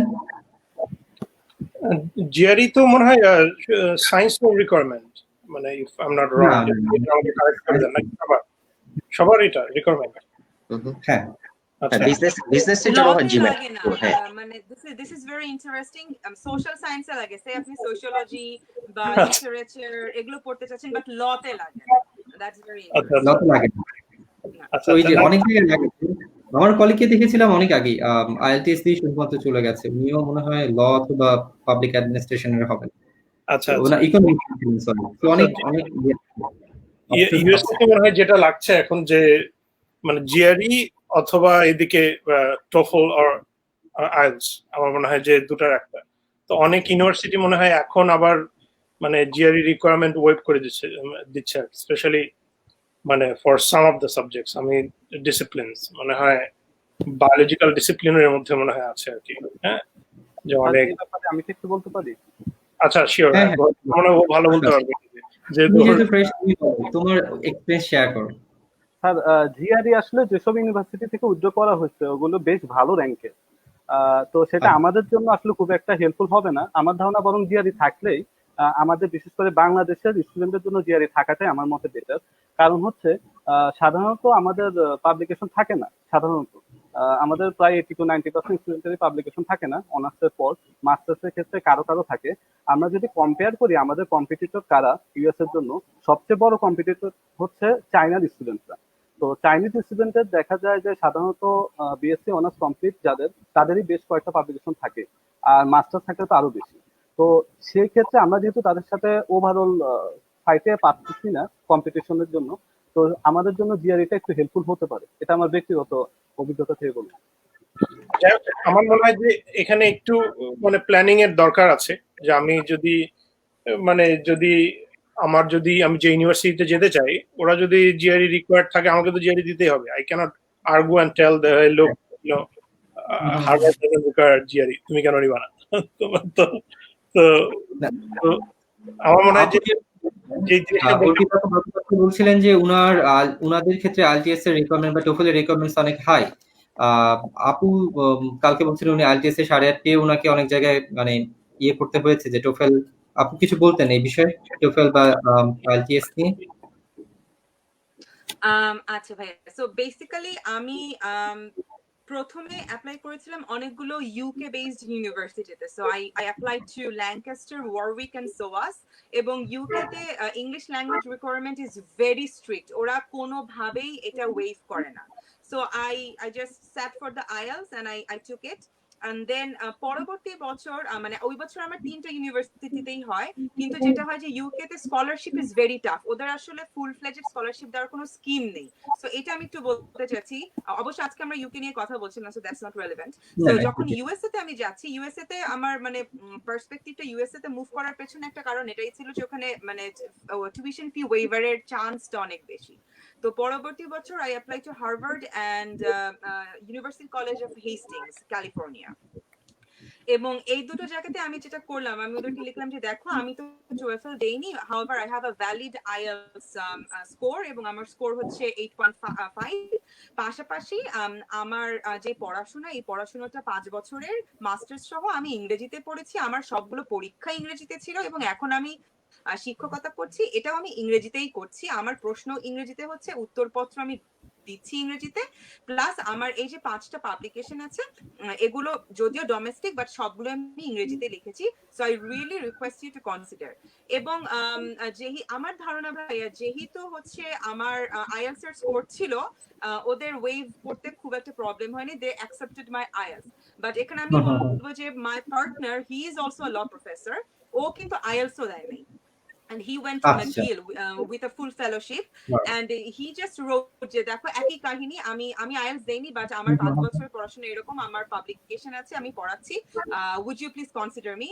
And McGill actually waived all the language requirements. So but I would not actually suggest that, কারণ এখানে অনেক মানে রিকোয়েস্ট করতে হয়, ওই ঝামেলাটা যদি আমরা এড়াতে চাই, it's always better to just take an IELTS test, কারণ এটাতে আপনার কোয়ালিফিকেশনটা একদম চোখের সামনে চলে আসছে। রেজা যদি কিছু বলতেন আপনার জিআরই এক্সপেরিয়েন্স। রেজা জিআরই, হ্যাঁ বা জিআরই, হ্যাঁ ফিরোজ। যদিও এখন সিস্টেম বদলে গেছে, আপনি হয়তো আগের মার্কিং সিস্টেমে ছিলেন জিআরই। আচ্ছা, মানে কোশ্চেনটা কি আসলে জিআরই কি, মানে জিআরই কতটা ইম্পর্টেন্ট বা কত স্কোর, মানে কতটুকু স্কোর ইম্পর্টেন্ট, আইএলটিএস বা টোফেলের স্কোর কতটুকু ইম্পর্টেন্ট, এই বিষয়টি? আচ্ছা হ্যাঁ, আমার যেটা মনে হচ্ছে যে আসলে ইউএসএ বা অ্যাডমিশন গুলোর ক্ষেত্রে ওরা টোফেলের ব্যাপারে যতটা স্ট্রিক্ট, জিআরইর ব্যাপারে হয়তো কিছুটা হয়তো ফ্লেক্সিবল। হ্যাঁ, কারণ যেহেতু এখানে এসে মানে বেশিরভাগ ক্ষেত্রে আসলে টিচিং অ্যাসিস্ট্যান্ট হিসেবে কাজ করতে হয়, ক্লাস নিতে হয়। মানে আমি আসলে আমার আসলে এটা আসলে ইন্ডিভিজুয়াল ফিল্ডে হয়তো ডিফারেন্ট হতে পারে, আমি যেহেতু কেমিস্ট্রি বায়োকেমিস্ট্রি ব্যাকগ্রাউন্ডের, সেই প্রসঙ্গে বলছি আর কি। এখানে যেহেতু টিচিং অ্যাসিস্ট্যান্ট হিসেবে কাজ করতে হয়, ক্লাস নিতে হয়, স্টুডেন্টদের সাথে ইন্টারেক্ট করতে হয়, তো সেই কারণে ওরা আসলে ল্যাঙ্গুয়েজ বিশেষ করে কিছু কিছু ইউনিভার্সিটিতে দেখা যায় যে হয়তো ওরা অন্য যে সেকশন গুলো যেরকম লিসনিং বা রাইটিং, রিডিং, ওগুলোর ক্ষেত্রে তারা যতটা স্ট্রিক্ট, কিন্তু স্পিকিং এর ক্ষেত্রে, স্পিকিং এর ইন্ডিভিজুয়াল ওই সেকশনটার স্কোরের ক্ষেত্রে হয়তো তারা একটু বেশি স্ট্রিক্ট। ফর এক্সাম্পল, আমি যে ইউনিভার্সিটি থেকে পিএইচডি শেষ করলাম, ইউনিভার্সিটি উইসকনসিন মিলওয়াকি, ওদের দেখা যায় যে ওরা স্পিকিং এ একটা কাট অফ থাকে, যেটা মিনিমাম কাট অফ এটা থাকতেই হবে। তোমার টোফেল স্কোর যত ভালোই হোক না কেন, স্পিকিং এ যদি ওই কাট অফটা না থাকে তাহলে ওরা অ্যাডমিশন দিতে চায় না আর কি। তো সেটা একটা ইবাদ। সুতরাং আমার মনে হয় যে জিআরইর ক্ষেত্রে হয়তো আমি সেম ইউনিভার্সিটিতে আমি যে স্কোর নিয়ে এসেছি, যদি আমি আগের ফরম্যাটে জিআরই দিয়েছি, তো আমি যে স্কোর নিয়ে এসেছি, তো সেটা মানে একেবারে এক্সেপশনাল না হলেও আমার মনে হয় যে মোটামুটি উপরের দিকেই ছিল আর কি। কিন্তু আমার সেম ইউনিভার্সিটিতে সেম প্রোগ্রামও আমি দেখেছি অনেকে এসেছে আরো কম জিআরই স্কোর নিয়েও। তো সেক্ষেত্রে সেই জন্য আমার মনে হয়েছে যে আসলে জিআরইর যে সেটার একটা রেঞ্জ থাকে, যে হয়তো কিছুটা ওরা ফ্লেক্সিবিলিটি থাকে, ওরা হয়তো কনসিডার করতে পারে।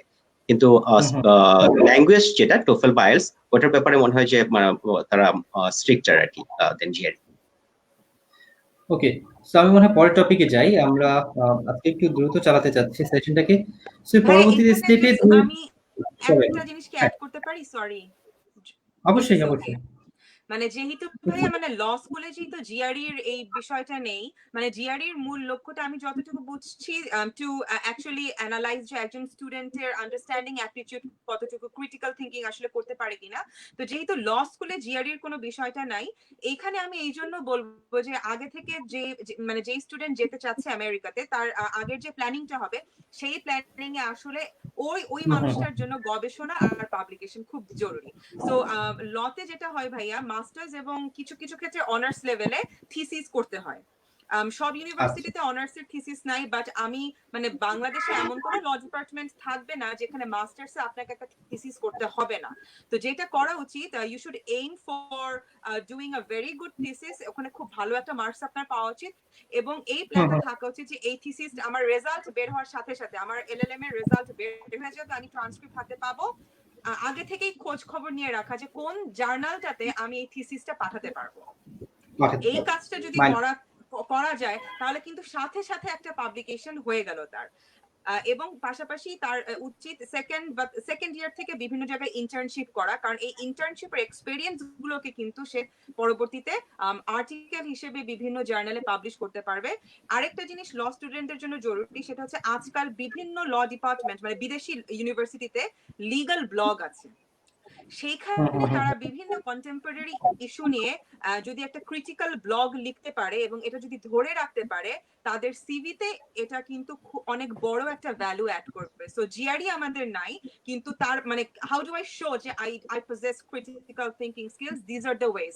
Try to make a publication, write op-eds in law papers like Daily স্টারে ল এন্ড রাইটস আছে, ঢাকা ট্রিবিউনে ল এন্ড রাইটস আছে, এইসব জায়গায় ক্রমাগত লেখা উচিত। তাতে একটা ট্র্যাক রেকর্ড তৈরি হয়ে যাবে। আমি যদি এক লাইনে একটু সামারাইজ করি এখানে, সেটা আমি আবারও বলছি যে মানে যে স্টুডেন্ট যে প্ল্যান করছে সে কোথায় কোন ইউনিভার্সিটিতে সে যাবে এটা একেবারেই ডিপেন্ড করছে তার উপরে, তাই না? মানে কোথাও যদি এটা রিকোয়ার্ড থাকে, there is no way to bypass it, না, you have to take it। আর যদি না থাকে এবং তুমি যদি মনে করো okay fine, I will select all those schools that doesn't মানে দ্যাট ডোন্ট রিকোয়ার জিআরই, এটা যদি বলি ধীমান, তাহলে বিষয়টা এরকম হয়ে যায় যে আমাদের দেশে স্টুডেন্টরা জিআরই বা আইএলটিএস বা টোফেল দিয়ে then they go for like searching for the university, মানে ইট কামস আফটার। মানে আপনি যেভাবে বলছেন যে আমি কোথায় যাব, এটা অনেকে না করে আমি যদি চিন্তা করি 90% স্টুডেন্ট যারা আমেরিকাতে যাচ্ছে তারা নিজেও জানে না তারা কোথায় যাচ্ছে। তো আমরা সেই স্টেপে আসছি আলোচনা করতে, কোনটা করলে ভালো হতো হয়তো আমরা সেটা একটু পরে ডিসকাস করবো। পরে একটা যদি চিন্তা করি যে আমাদের এখন অ্যাসেট গুলোকে সাজাচ্ছি, আমরা অনার্স মাস্টার্স এর রেজাল্ট সাজালাম, আমরা পাবলিকেশন সাজালাম, আমরা আইএলটিএস জিআরই স্কোর সাজালাম, আমরা প্যাকেজটা রেডি করলাম। হোয়াট এলস ইজ নিডেড মানে টু শো বা টু মুভ ফরওয়ার্ড। যদি চিন্তা করি পরবর্তী স্টেপ হচ্ছে আমরা বলছি আমাদের ট্রান্সক্রিপ্ট অনেক সময় হচ্ছে বাংলা বা অন্য ভাবে থাকে, সেটা একটা ইন্টারন্যাশনাল স্ট্যান্ডার্ডে করা একটা বিষয় থাকে, আর রেকমেন্ডেশন লেটার। এখন ট্রান্সক্রিপ্ট করে নিতে হবে, প্রত্যেকটা ইউনিভার্সিটির নিজস্ব নিয়ম আছে, সেই ধাপে করে নিব, কিন্তু রেকমেন্ডেশন লেটার গুলোর গুরুত্ব কতটুকু যদি শাহনেওয়াজ বলতেন। ধন্যবাদ স্যার। ইউএসএ তে এটা আমার দেখা হচ্ছে লেটার অফ রিকমেন্ডেশনের গুরুত্ব খুবই বেশি। ওরা অ্যাটলিস্ট 3টা চায় ম্যাক্সিমাম ইউনিভার্সিটিতে, কোনো কোনো ইউনিভার্সিটিতে 4টা 5টা দেওয়ার অপশনও থাকে। আর লেটার অফ রিকমেন্ডেশনটা ওরা খুব প্রেফার করে আমাদের থিসিস সুপারভাইজারেরটা হলে ভালো। আর বর্তমানে আমরা যে যে জবে আছি সেই জব যদি সেটা এমন হয় যে রিসার্চ রিলেটেড কোনো জব, সেখানকার যে পিও বা সুপারভাইজার তারটা হলেও ভালো। পাশাপাশি একাডেমিক একজনের চায়। তো মোটামুটি 3 রকম যদি এলওআর কালেক্ট করা যায়, এটা হচ্ছে আমাদের টোটাল যে কম্পিটিশনের যে আমাদের অ্যাকসেপ্টেন্সের যে সম্ভাবনাটা সেটাকে অনেক বাড়িয়ে দেয়।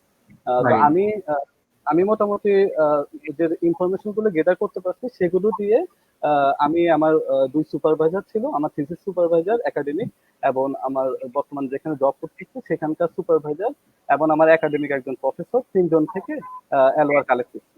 তো এলওআর রিটেনের ক্ষেত্রে কিছু প্রসেস আছে। সাধারণত স্যাররা তো আমাদের সম্পর্কে পুরোপুরি জানে না, বা আমরা কোন ইউনিভার্সিটিতে অ্যাপ্লাই করতেছি সেখানকার রিকোয়ারমেন্ট অনুযায়ী ডিপার্টমেন্ট বা এভরিথিং মিলিয়ে নিজেদের মতো করে আমরা যদি আমাদের প্রোফাইলকে ফোকাস করে অ্যালোয়ারটা নিজেরা সাজিয়ে তারপর প্রফেসরদের দেই, তাহলে সেটা তাদের জন্য সুবিধা হয়। তো সেই ক্ষেত্রে যাদের থিসিস করা নাই বা যাদের সরাসরি কোনো সুপারভাইজার নাই, তাদের জন্য অ্যালোয়ার ম্যানেজ করাটা একটু টাফ। কারণ স্বাভাবিকভাবেই আমাদের জন্য দুটো অ্যালোয়ার খুব ইজিলি আমরা ম্যানেজ করে ফেলতে পারি, কিন্তু তাদের তিনটা অ্যালোয়ারই ইন্ডিভিজুয়াল তিনজন প্রফেসরের থেকে ম্যানেজ করতে হবে। সেক্ষেত্রে মানে শিক্ষকদের এই ক্ষেত্রে অনেকটুকু যদি হেল্প থাকে, আমার মনে হয় স্টুডেন্টদের জন্য অনেক সুবিধা হয়। কারণ বাংলাদেশে আমার কাছে যতটুকু দেখা, আমার বন্ধুদের মধ্যে বা বড় ভাইদের মধ্যে যেটা দেখতে, রিকমেন্ডেশন লেটার কালেক্ট করতে বেশ ব্যাক পেতে হয়, বিশেষ করে যাদের থিসিস করা নাই তাদের ক্ষেত্রে।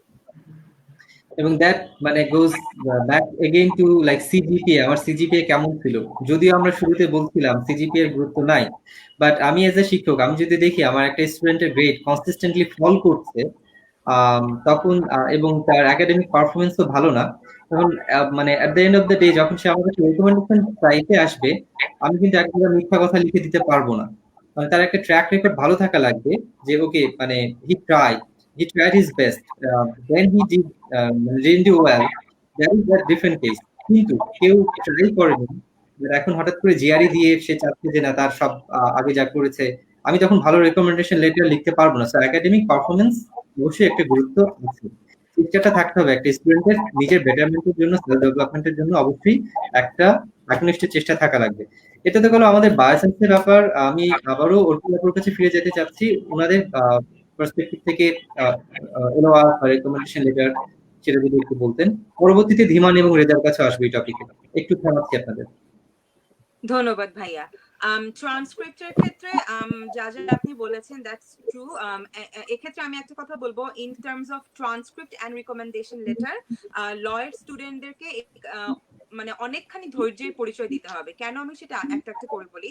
প্রথমত হচ্ছে যে সাধারণত আমাদের দেশে প্রশাসনিক কাজগুলো কিন্তু খুব ধীর গতিতে চলে, কাজেই মানে সবাইকে তার ডেডলাইন সম্পর্কে খুব ভালো একটা ধারণা রাখতে হবে। আমার ডেডলাইন যদি ফেব্রুয়ারির 2 তারিখে হয়, আমি যদি জানুয়ারি মাসে আমার ট্রান্সক্রিপ্ট করার জন্য দৌড়াদৌড়ি শুরু করি, ইউ ক্যান বি 150% শিওর যে কোনোভাবেই আপনি ডেডলাইনের মধ্যে ট্রান্সক্রিপ্ট আসলে সেন্ড করতে পারবেন না। এটা হচ্ছে প্রথম কথা। 2 নম্বর যেটা মাথায় রাখতে হবে, please look at the law school website, যে ওখানে ক্রাইটেরিয়াটা কি। সাম ল স্কুলস অ্যাকসেপ্ট এটা তো আমি ঢাকা ইউনিভার্সিটির কথা বলছি, যেহেতু আমরা চারজনই হয়তো ঢাকা ইউনিভার্সিটি, তো আমরা আমাদের ক্ষেত্রে বিষয়টা এরকম। শাহনেওয়াজের ক্ষেত্রে ট্রান্সক্রিপ্ট কালেক্ট করা বা সেন্ড করার বিষয়টা কেমন ছিল জাহাঙ্গীরনগর থেকে? সাধারণত ম্যাম যেটা বললো সেটা ঠিকই বলছে, যে একটু আগে থেকে যদি প্রফেসররা যেহেতু খুব ব্যস্ত থাকে, তাদেরকে একটু আগে থেকে ইউনিভার্সিটির মধ্য থেকে ট্রান্সক্রিপ্ট কালেক্ট করতে তোমার কতদিন সময় লেগেছিল জাহাঙ্গীরনগর ইউনিভার্সিটি? আমার মোটামুটি স্যার 2 থেকে 3 সপ্তাহের মতো সময় লাগে। মানে গ্যারান্টি তুমি পাবা, তাই তো? আমি সাধারণত অ্যাপ্লিকেশন করবার আগেই আমি প্রফেসরদের সাথে যোগাযোগ করেছিলাম, তো আচ্ছা অ্যাপ্লিকেশন করবার আগে আমি যোগাযোগ করে কনফার্ম করে নিয়েছিলাম। ঠিক আছে আপু, আপনার কাছে আসছে। আচ্ছা জি ভাইয়া, তো যেটা বলছিলাম যে কিছু ইউনিভার্সিটি অনলাইন ট্রান্সক্রিপ্ট অ্যাকসেপ্ট করে, সেই ক্ষেত্রে you don't have to use the postal service, মানে হার্ড কপি আমাকে পাঠাতে হবে না। আর যদি হার্ড কপি পাঠাতে হয়, সেটা তখন মাথায় রাখতে হবে যে হার্ড কপিটা যেন অবশ্যই রেজিস্ট্রার অফিসের বা যেই বিশ্ববিদ্যালয়ের যিনি হচ্ছেন মানে দ্য ইস্যুইং অথরিটি, ওনাদের ডেট, সিল এবং স্বাক্ষর এগুলো যেন থাকে। মানে ওই যে সত্যায়িত করতেও যদি হয়, সেই সত্যায়িতটা ডিপার্টমেন্টের কোনো টিচারকে না দিয়ে বরং ইস্যুইং অথরিটির অফিস থেকে সত্যায়িত করতে হবে। আরেকটা হচ্ছে আমেরিকার ল স্কুলগুলো দুই ভাবে অ্যাপ্লাই করা যায়। একটা হচ্ছে ধরুন হার্ভার্ড নিজের মতো করে অ্যাপ্লিকেশন নেয়। আরেকটা আছে LSAC বলা হয়, এটার মানে law school admission council. LSAC is like যেটাকে বলবো ইটস আ প্ল্যাটফর্ম, ওখানে অনেকগুলো ল স্কুলের নাম আছে, আপনি যেসব স্কুলে অ্যাপ্লাই করতে চাচ্ছেন সবগুলোকে সিলেক্ট করবেন। LSAC এর সুবিধাটা হচ্ছে আপনি একবারই সবকিছু দিবেন। ফর এক্সাম্পল, আপনি ট্রান্সক্রিপ্টটা একবারই LSAC কে পোস্টের মাধ্যমে পাঠাবেন, LSAC তারপর ওখান থেকে সবগুলো ল স্কুলে পাঠাবে। আপনাকে বারবার ল স্কুলে পাঠানোর জন্য মানে গাদা আপনাকে কিন্তু ওখানে মেইল করতে হচ্ছে না।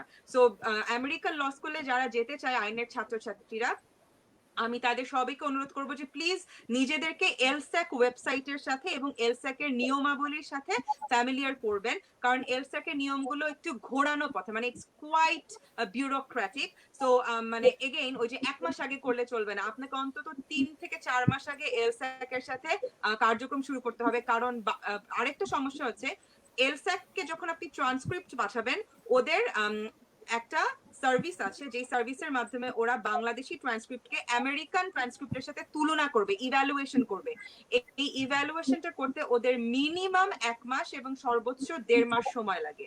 এবং যতক্ষণ পর্যন্ত এটা হবে না, আপনি ল স্কুল অ্যাপ্লিকেশন করে রাখলে সেটা সমস্যা নেই, কিন্তু ওই অ্যাপ্লিকেশন কিন্তু দেখা শুরু করবে না। সো আপনি হয়তো প্রথমেই অ্যাপ্লিকেশনটা করেছেন, কিন্তু আপনার ইভ্যালুয়েশনের কারণে আপনার অ্যাপ্লিকেশনটা পড়া হবে অনেক শেষে। সো যদি দেখা যায় যে ভালো সিট গুলো আগে চলে যাচ্ছে, তখন কিন্তু আসলে রিস্কটা অনেক বেড়ে যায়। So please be very careful. আর রিকমেন্ডেশনে ছোট্ট করে দুটো কথা বলবো, সেটা হচ্ছে ডেফিনেটলি ডিপার্টমেন্টে আপনি যখন আছেন, আপনি চেষ্টা করবেন শিক্ষকদের সাথে বিভিন্ন গবেষণায় যুক্ত হতে। সিজিপিএ তো অবশ্যই গুরুত্বপূর্ণ, কিন্তু শিক্ষকদের সাথে বিভিন্ন গবেষণা কর্মে যুক্ত থাকলে তারা জাস্ট আপনার পরীক্ষার খাতার বাইরেও আপনার সম্পর্কে উনি 2-4টি কথা লিখতে পারবেন। কারণ রিকমেন্ডেশনে কিন্তু এই প্রশ্নগুলো আসলে করা হয় যে এই ছাত্রটিকে, যেমন আমি একটা বলেই দিই যে 100 জনের ক্লাসে আপনি কি মনে করেন এই স্টুডেন্টটি আলোচনায় অংশ নিতে পারবে? এখন আমি যদি আপনাকে বিভিন্ন জায়গায় না দেখি, আমি কিন্তু এখানে লিখতে পারবো না, তখন আমাকে ভনিতা করতে হবে, এবং তখন হয়তো আমি জাস্ট ভদ্রতার খাতিরে অ্যাভারেজ একটা জিনিস বসিয়ে দেবো, বা হয়তো আপনি এক্সেলেন্ট, কিন্তু আমি সেটা জানি না। আরেকটা রিকমেন্ডেশন অবশ্যই চেষ্টা করবেন ল স্কুলের জন্য, সেটা হচ্ছে when you are doing intern, কোন একটা জায়গায় ইন্টার্নশিপ শেষ হলে ভুলে চলে যাবেন না, মানে ওই জায়গার সাথে সব সম্পর্ক ছিন্ন করবেন না। Try to maintain the relationship, কারণ আপনি যদি একটা প্রফেশনাল রিকমেন্ডেশন দিতে পারেন, that will increase your chances enormously. আমি আমার কথাটা যদি বলি, আমি যখন হার্ভার্ডে অ্যাপ্লাই করেছিলাম, আমি 4টা রিকমেন্ডেশন আসলে দিয়েছিলাম। 2টো দিয়েছিলাম আমার অনার্সের, একজন দিয়েছিলাম মাস্টার্সের শিক্ষক, আরেকটা দিয়েছিলাম আমি ইউএনএইচসিআর এ তখন রোহিঙ্গাদের উপর একটা ইন্টার্নশিপ করেছিলাম, এবং তখন বাংলাদেশে যিনি মানে ইউএনএইচসিআর এর প্রোটেকশন অফিসার ছিলেন, তিনি আমাকে একটা রিকমেন্ডেশন লেটার দিয়েছিলেন। এবং আমি বিশ্বাস করি যে এই 4টা রিকমেন্ডেশনের ব্যালেন্সটা আমার হার্ভার্ডের অ্যাপ্লিকেশনকে অনেকখানি সাহায্য করেছে। সো এগুলো মাথায় রাখবেন যে আপনি কোন ধরনের বিশ্ববিদ্যালয়ে যাচ্ছেন।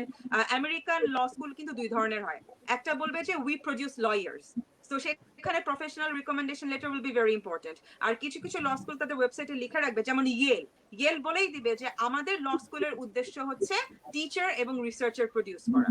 তো সেখানে আপনি প্রফেশনাল অবশ্যই দেবেন, কারণ ওটার তো গুরুত্ব আছে, বাট আপনার ওখানে একাডেমিক রিকমেন্ডেশনটা অনেক গুরুত্বপূর্ণ। এবং definitely make sure that one of the recommendation letter comes from your master's thesis supervisor, otherwise কোনো দাম থাকবে না। সেটা খুবই গুরুত্বপূর্ণ আমরা জানি। রেজা, আপনার যদি একটু কথা বলতেন। ধন্যবাদ। আসলে ট্রান্সক্রিপ্ট কালেকশনের মানে ম্যানেজ করার গল্প আসলে বলতে গেলে আমার মনে হয় যে একটা বই লেখা যাবে, যেমন ঢাকা ইউনিভার্সিটি। তো রাইট, হ্যাঁ, তো আমার কাছে মনে হয়েছে যে মানে ইউএস অ্যাডমিশনের যে টোটাল যে প্যাকেজটা দরকার, সেই প্যাকেজের সবকিছুই হয়তো আমার হাতে, কিন্তু ট্রান্সক্রিপ্ট কালেকশনটা টোটালি ভাগ্যের হাতে আর কি। যে ওটা তখন 2008 এর কথা আর কি, তো বা 2009 এর কথা। তো এখন সিচুয়েশন চেঞ্জ হয়েছে কিনা আমি জানি না, হয়তো বেটার হয়েছে। তো সেটা হ্যাঁ, যেহেতু ট্রান্সক্রিপ্ট কালেকশন যদি আগের মতোই সিচুয়েশন থাকে, যদি মানে কালেক্ট করাটা যদি খুবই হ্যাসেল হয়, তাহলে অবশ্যই 3 থেকে 4 মাস আগে থেকে সেটার জন্য কাজ শুরু করা উচিত। আমার মনে হয় আমারও 3 থেকে 4 মাস সময় লাগছিল যে ট্রান্সক্রিপ্ট কালেক্ট করতে। আর হচ্ছে লেটার্স অফ রিকমেন্ডেশন, হ্যাঁ, ফিরোজ যেটা বললো যে খুবই ইম্পর্টেন্ট একটা কথা, মানে ইনফ্যাক্ট আমিও সেটাই বলতে চেয়েছিলাম যে এখানে হচ্ছে সিজিপি এর ইম্পর্টেন্সটা আর কি। যে যেহেতু রিকমেন্ডেশন লেটারটা ফ্যাকাল্টিরাই দিবে, প্রফেসররা দিবে, সুতরাং প্রফেসররা যদি একটা স্টুডেন্টকে নাই জানে বা তার সম্পর্কে যদি একটা বেটার যদি একটা মাইন্ডসেট না থাকে, তাহলে আসলে লেটারে তো ভালো কিছু লিখবে না। আর অন টপ অফ দ্যাট আসলে আমাদের দেশের প্রফেসরদের কোনো একটা মানে সারপ্রাইজিং কারণে রিকমেন্ডেশন লেটার দিতে মানে খুবই রিল্যাক্টেন্স দেখা যায় আর কি। আমি জানি না সেটা কি কারণে। তো সুতরাং একে তো প্রফেসররা দিতে চায় না, তার উপর যদি আমার সিজিপিএ খারাপ থাকে, তাহলে তো সেটা মানে আরো খারাপ অবস্থা হবে আর কি। সুতরাং আমার মনে হয় যে অ্যাটলিস্ট রিকমেন্ডেশন লেটার, ভালো রিকমেন্ডেশন লেটার কালেক্ট করার জন্য হলো প্রত্যেকটা স্টুডেন্টকে তার সিজিপি এর দিকে বা পড়াশোনার দিকে মানে মনোযোগী হওয়া উচিত আর কি।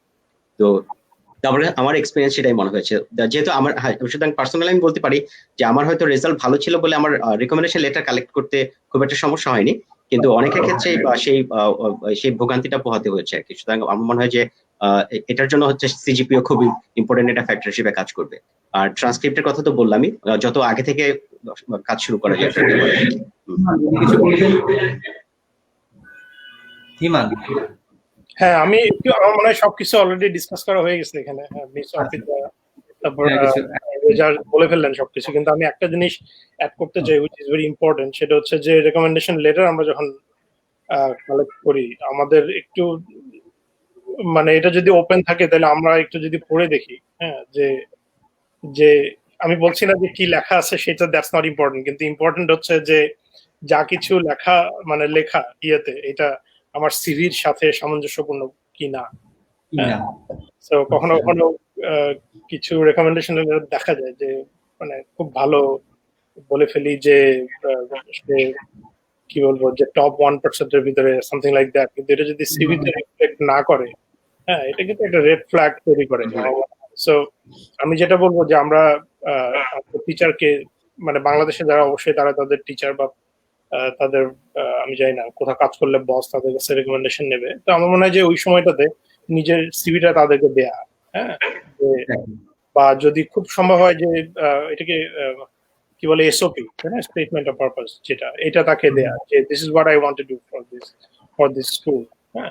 সো সিভিটা প্লাস এসওপিটা সাথে দিলে আমার মনে হয় যে তার রেকমেন্ডেশন লেটারটা লিখতেও একটু মানে সুবিধা হয়, মানে যাতে এমন কিছু কেউ হয়তো ওটাই চিন্তা করবে যে আমি এমন কিছু লিখবো না দ্যাট উইল কন্ট্রাডিক্ট যেটা আমার সিভি বা ইয়েতে আছে।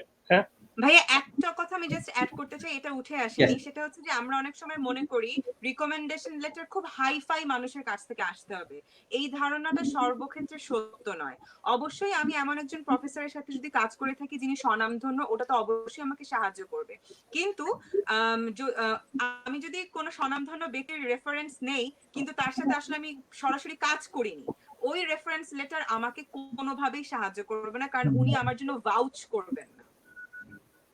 সো এটা ভাবার কোনো কারণ নেই যে ও আমি জাস্ট একজন অ্যাসিস্ট্যান্ট প্রফেসর বা অ্যাসোসিয়েট প্রফেসরের কাছ থেকে রেফারেন্স নিব, কোনো এটা কেমন হলো? No, if that person can vouch for you, ওই reference letter is far more valuable than সে কোনো একজন আমাদের সুপ্রিম কোর্টের কোনো একজন জাজের অনারেবল জাস্টিসের সাথে হয়তো ইন্টার্নশিপ করেছেন কিন্তু অত ভালোভাবে কাজ করবার সুযোগ হয়নি।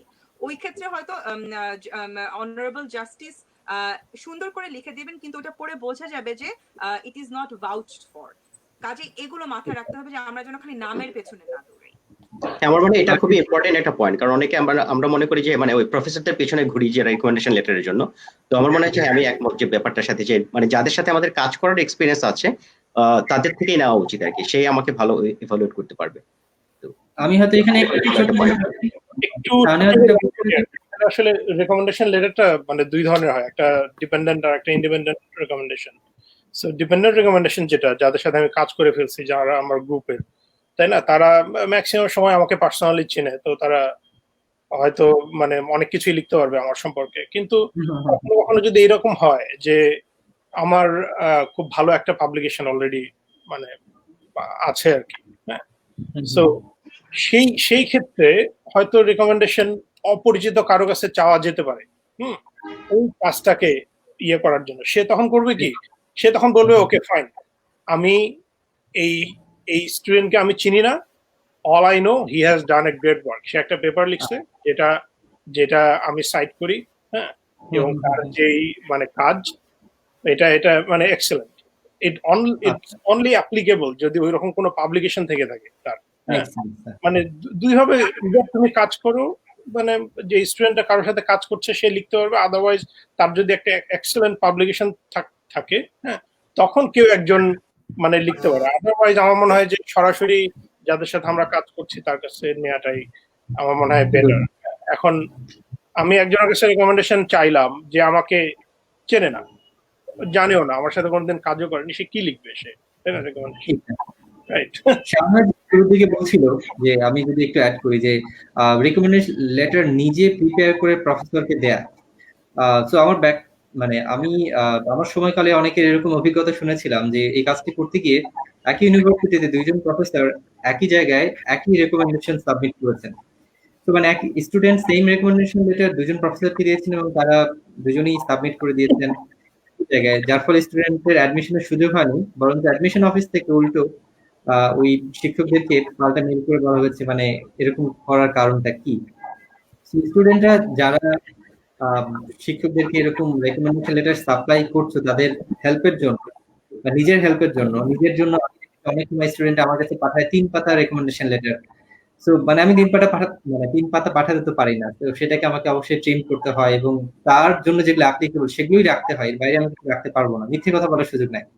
আমি হয়তো কিছুটা বাড়িয়ে লিখবো কিন্তু এতটা এক্সাজারেট করে লিখবো না যেন সেটা পরবর্তীতে সেই স্টুডেন্টের বিপদে না পড়ে। কারণ this is not the end, recommendation লেটারটা এন্ড না, এটা বিগিনিংও না, যাওয়ার পরে সবকিছু শুরু হবে। তো আমি একটা এমন ভাবে একটা জিনিস মানে প্রচার করলাম, পরবর্তীতে দেখা গেল কিছুই হলো না, পরবর্তীতে সেই ইউনিভার্সিটিতে আমার রেকমেন্ডেশন আর কাজে আসবে না। তো সেই বিষয়টা আমাকে মাথায় রাখতে হয়।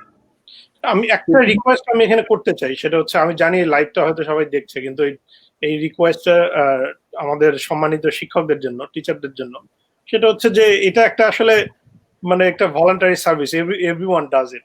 আমার মনে হয় যে একটু সময় নিয়ে স্টুডেন্টরা যখন মানে অ্যাপ্লাই করছে, মানে আপনি নিজে লেখেন, হ্যাঁ, উইথ ডিউ রেসপেক্ট। Absolutely. না, Thank you Bhaiya for saying আমি that. It's part of our আমি academic একটু job. প্রেফার করি স্টুডেন্টের সিভি, নিজের Thank you so মতামত much একটু for প্রেফার saying করি। that.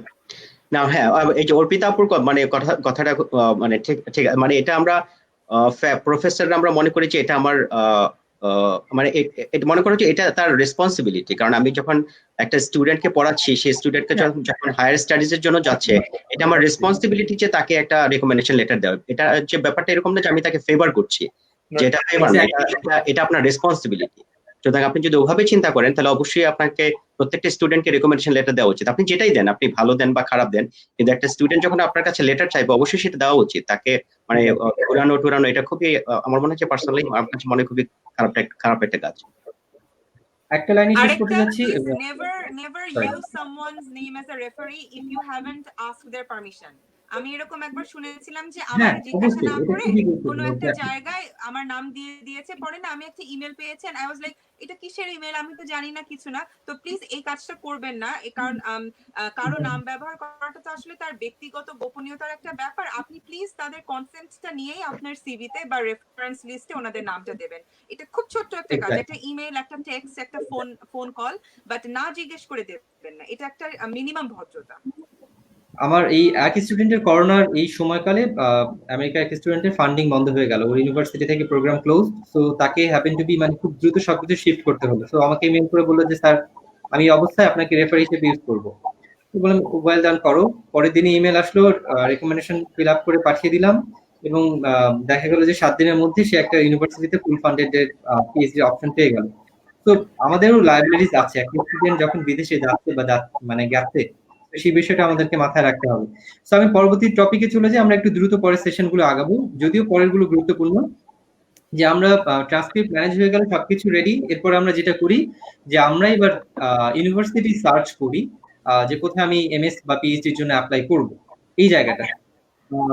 যদিও ধীমানের সাথে আমার একটু ব্যক্তিগত কথা হচ্ছিল, তখন সে বলছিল ইট শুড কাম ফার্স্ট, যে আমি আগে ডিসাইড করবো কোথায় যাব, বা অর্পিতা আপু হয়তো সেটা করেছিলেন, দেন আমি সেভাবে নিজেকে প্রিপেয়ার করব।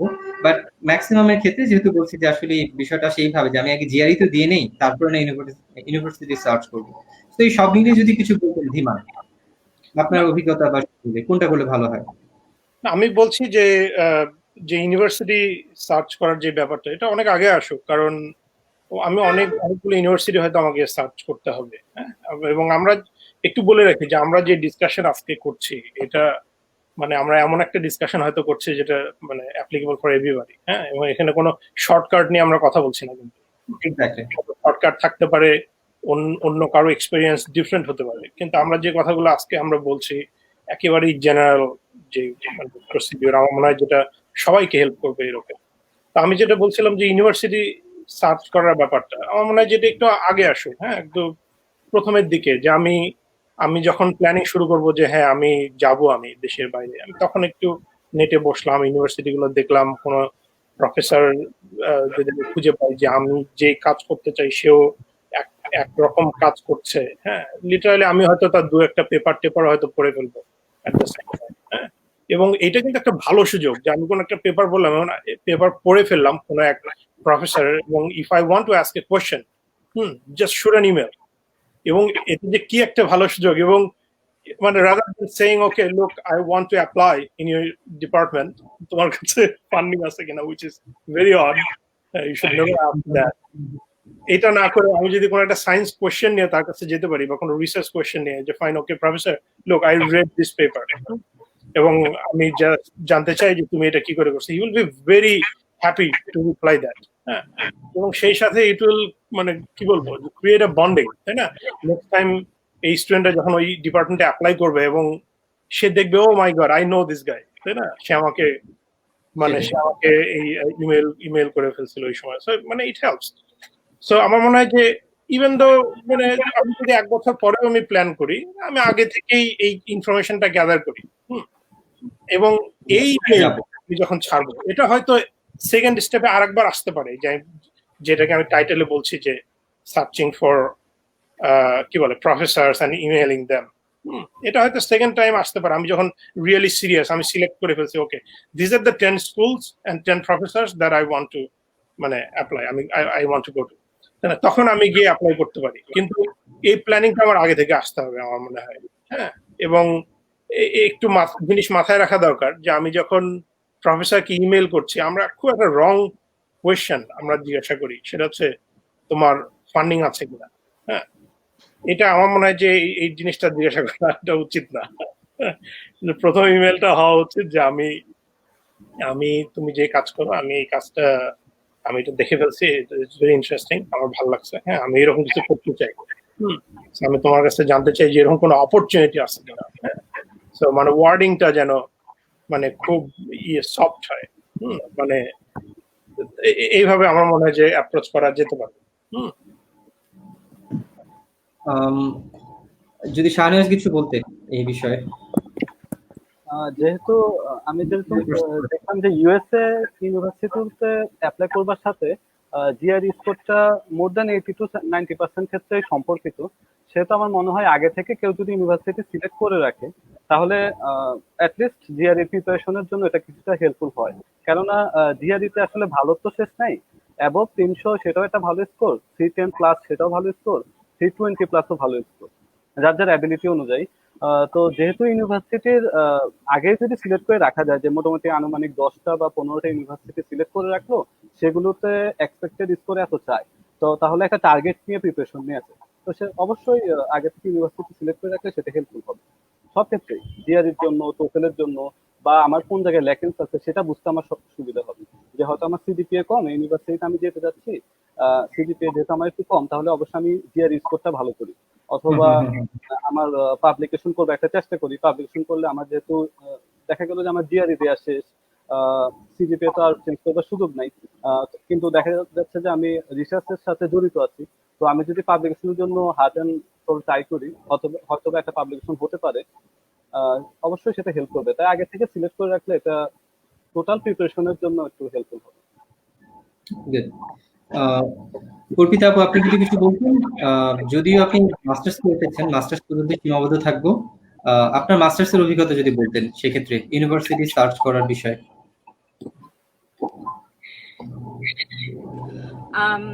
তো লয়ের ক্ষেত্রে যেটা হয়, যখনই আমরা পোস্ট গ্রাজুয়েটে আচ্ছা, প্রথমত আমেরিকাতে law is not an undergrad degree, so আপনি লতে অনার্স করতে পারবেন না, লতে কোনো বিএ ডিগ্রি ওখানে নাই, so you can only do a law degree in US if you already possess an undergrad degree.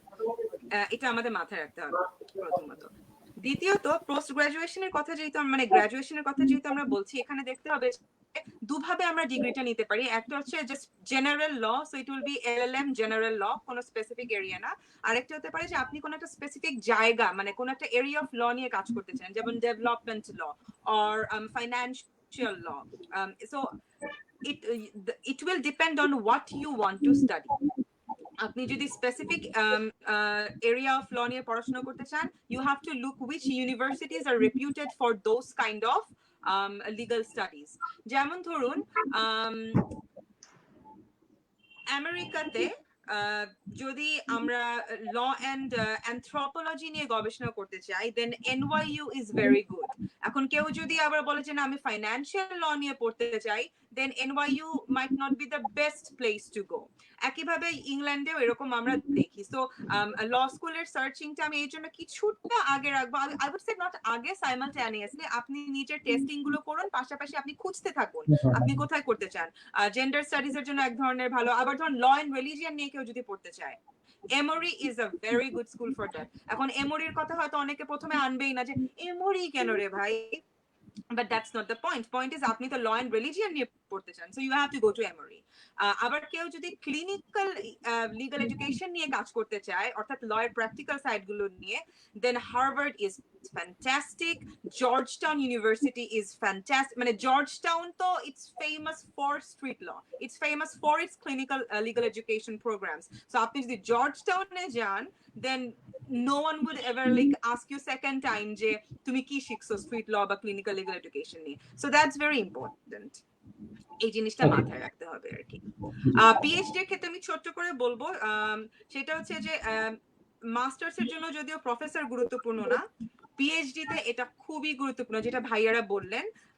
এরকমও হতে পারে যে আপনার পিএইচডি এর টপিকের কারণে আপনি টপ রেটেড ইউনিভার্সিটিতে অ্যাপ্লাই করতে পারবেন না, কারণ ওখানে হয়তো ওই প্রফেসরই নাই। যেমন ধরুন আমি বলি, আমি প্রথমে হিউম্যান রাইটস নিয়ে কাজ করতাম, এখন আমি সোশিও লিগাল স্টাডিজে চলে এসেছি। এখন ধরেন যদি আমি হার্ভার্ডে অ্যাপ্লাই করতে চাই এসজেডির জন্য, মানে আমেরিকায় পিএইচডি কে বলে SJD for law, I can tell you যে Harvard will not be the place for me to apply for SJD, কারণ আমি যে ফিল্ড নিয়ে কাজ করি, Harvard law professors really don't work on that field. So তাহলে কি এখন আমি জেদ করবো যে না হার্ভার্ডে প্রফেসর না থাকলেও আমি অ্যাপ্লিকেশন করব, আমার $120 নষ্ট হবে, আমার ওখানে খুব সম্ভবত অ্যাডমিশন হবে না, কারণ আমার প্রজেক্ট তো কেউ ব্যাকআপ করবে না, কেউ তো আমাকে সুপারভাইজ করবে না 5 বছর ধরে। সো এই জিনিসটা মাথায় রেখে খুব ট্যাক্টফুলি আসলে আগাতে হবে। এখানে ওই র্যাঙ্কিং এর জেদটা যতটা না, র্যাঙ্কিং ইজ ডেফিনেটলি ইম্পর্টেন্ট ভাইয়া, বাট র্যাঙ্কিং এর জেদের জন্য আপনি যদি এমন একটা টপিক পিএইচডি এর জন্য বেছে নেন যেটা নিয়ে আপনি 5 বছর কাজ করতে পারবেন না, আপনি এক্সস্টেড হয়ে যাবেন যে 1.5 বছরের মধ্যে আপনার ভালো লাগছে না, তখন কিন্তু একটা disaster. So please be very careful when you're opting for PhD. What do you want to work on? Why do you want to work on it? And who's the best professor for it? Exactly. So মানে সেই তাহলে PhD ক্ষেত্রে related term যেটা manage professor, আমরা যদি বলি professor manage করা, সেক্ষেত্রে আমরা জানি ইকুতে এতগুলো বিশ্ববিদ্যালয়, সব বিশ্ববিদ্যালয়ে ভালো প্রফেসর রয়েছে, কিভাবে আমরা বুঝবো যে কোন প্রফেসরটা ভালো? এই ব্যাপারে রেজা যদি কিছু বলতে।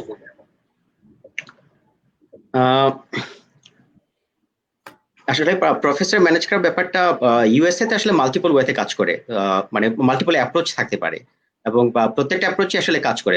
একটা ব্যাপার হচ্ছে, মানে একটা অ্যাপ্রোচ হচ্ছে যে আমি জাস্ট ইউনিভার্সিটিতে মানে গ্রাজুয়েট প্রোগ্রামে অ্যাপ্লাই করলাম, কিন্তু আমি কোনো প্রফেসরের সাথে কন্ট্যাক্ট করলাম না। ফর এক্সাম্পল, যেটা আমার এক্সপিরিয়েন্স, যেটা যে আমি যখন অ্যাপ্লাই করি, আমি কোনো প্রফেসরের সাথে, ইন্ডিভিজুয়াল কোনো প্রফেসরের সাথে কন্ট্যাক্ট করিনি যে হ্যাঁ আমি তোমার ল্যাবে ইন্টারেস্টেড, আমি তোমার ল্যাবে কাজ করতে চাই, তুমি আমাকে তোমার গ্রুপে নাও। এই ধরনের আমি মানে কারোর সাথে কোনোভাবে কন্ট্যাক্ট করা হয়নি, আমি যে ইউনিভার্সিটিতে এন্ড আপ করেছি আর কি। তো সেক্ষেত্রে হ্যাঁ আমি আসলাম, আমাকে অ্যাডমিশন দেওয়া হলো, আমার স্টেটমেন্ট অফ পারপাসে থাকবে, লেখা থাকবে যে আমি এই রিলেটেড ফিল্ডে কাজ করতে ইন্টারেস্টেড। তো ওটা দেখে আমাকে অ্যাডমিশন দেওয়া হলো। তারপর আমি এসে তারপর এখানে আমি রোটেশন করলাম, 3-4জন প্রফেসরের ল্যাবে আমি রোটেশন করলাম, 1 মাস করে দেখলাম, ভিজিট করলাম। তারপর 1 সেমিস্টার পরে আমাকে অপশন দেওয়া হলো যে তুমি কোন প্রফেসরের সাথে কাজ করতে চাও। তো এটা হচ্ছে একটা ওয়ে ইউএসএ তে, যে সেখানে মানে আগে থেকে, মানে আমি বলছি কেমিস্ট্রি বায়োকেমিস্ট্রি কথা বলছি আমি, নট নেসেসারিলি মানে ইন জেনারেল না। তো এটা হচ্ছে একটা অ্যাপ্রোচ। হ্যাঁ আমি জাস্ট ইউনিভার্সিটি অ্যাডমিশন নিয়ে আসলাম, এসে তারপর আমি হচ্ছে প্রফেসরদের ল্যাবে রোটেশন করে ফাইনালি 1 সেমিস্টার পরে আমি একটা প্রফেসরকে সিলেক্ট করলাম, তারপর তার সাথে আমি তাকে সুপারভাইজার হিসেবে তার সাথে কাজ শুরু করলাম। সেকেন্ড অ্যাপ্রোচ যেটা, সেটা হচ্ছে আমি অনেকের কথা জানি, কেমিস্ট্রি বায়োকেমিস্ট্রি ফিল্ডে অনেকের কথা জানি, যারা অ্যাপ্লিকেশনের সময়ই তারা কোনো একটা পার্টিকুলার ইউনিভার্সিটির প্রফেসরের সাথে কন্ট্যাক্ট করেছে, হ্যাঁ তোমার রিসার্চের সাথে আমার রিসার্চ ম্যাচ করে, আমি তোমার সাথে কাজ করতে চাই।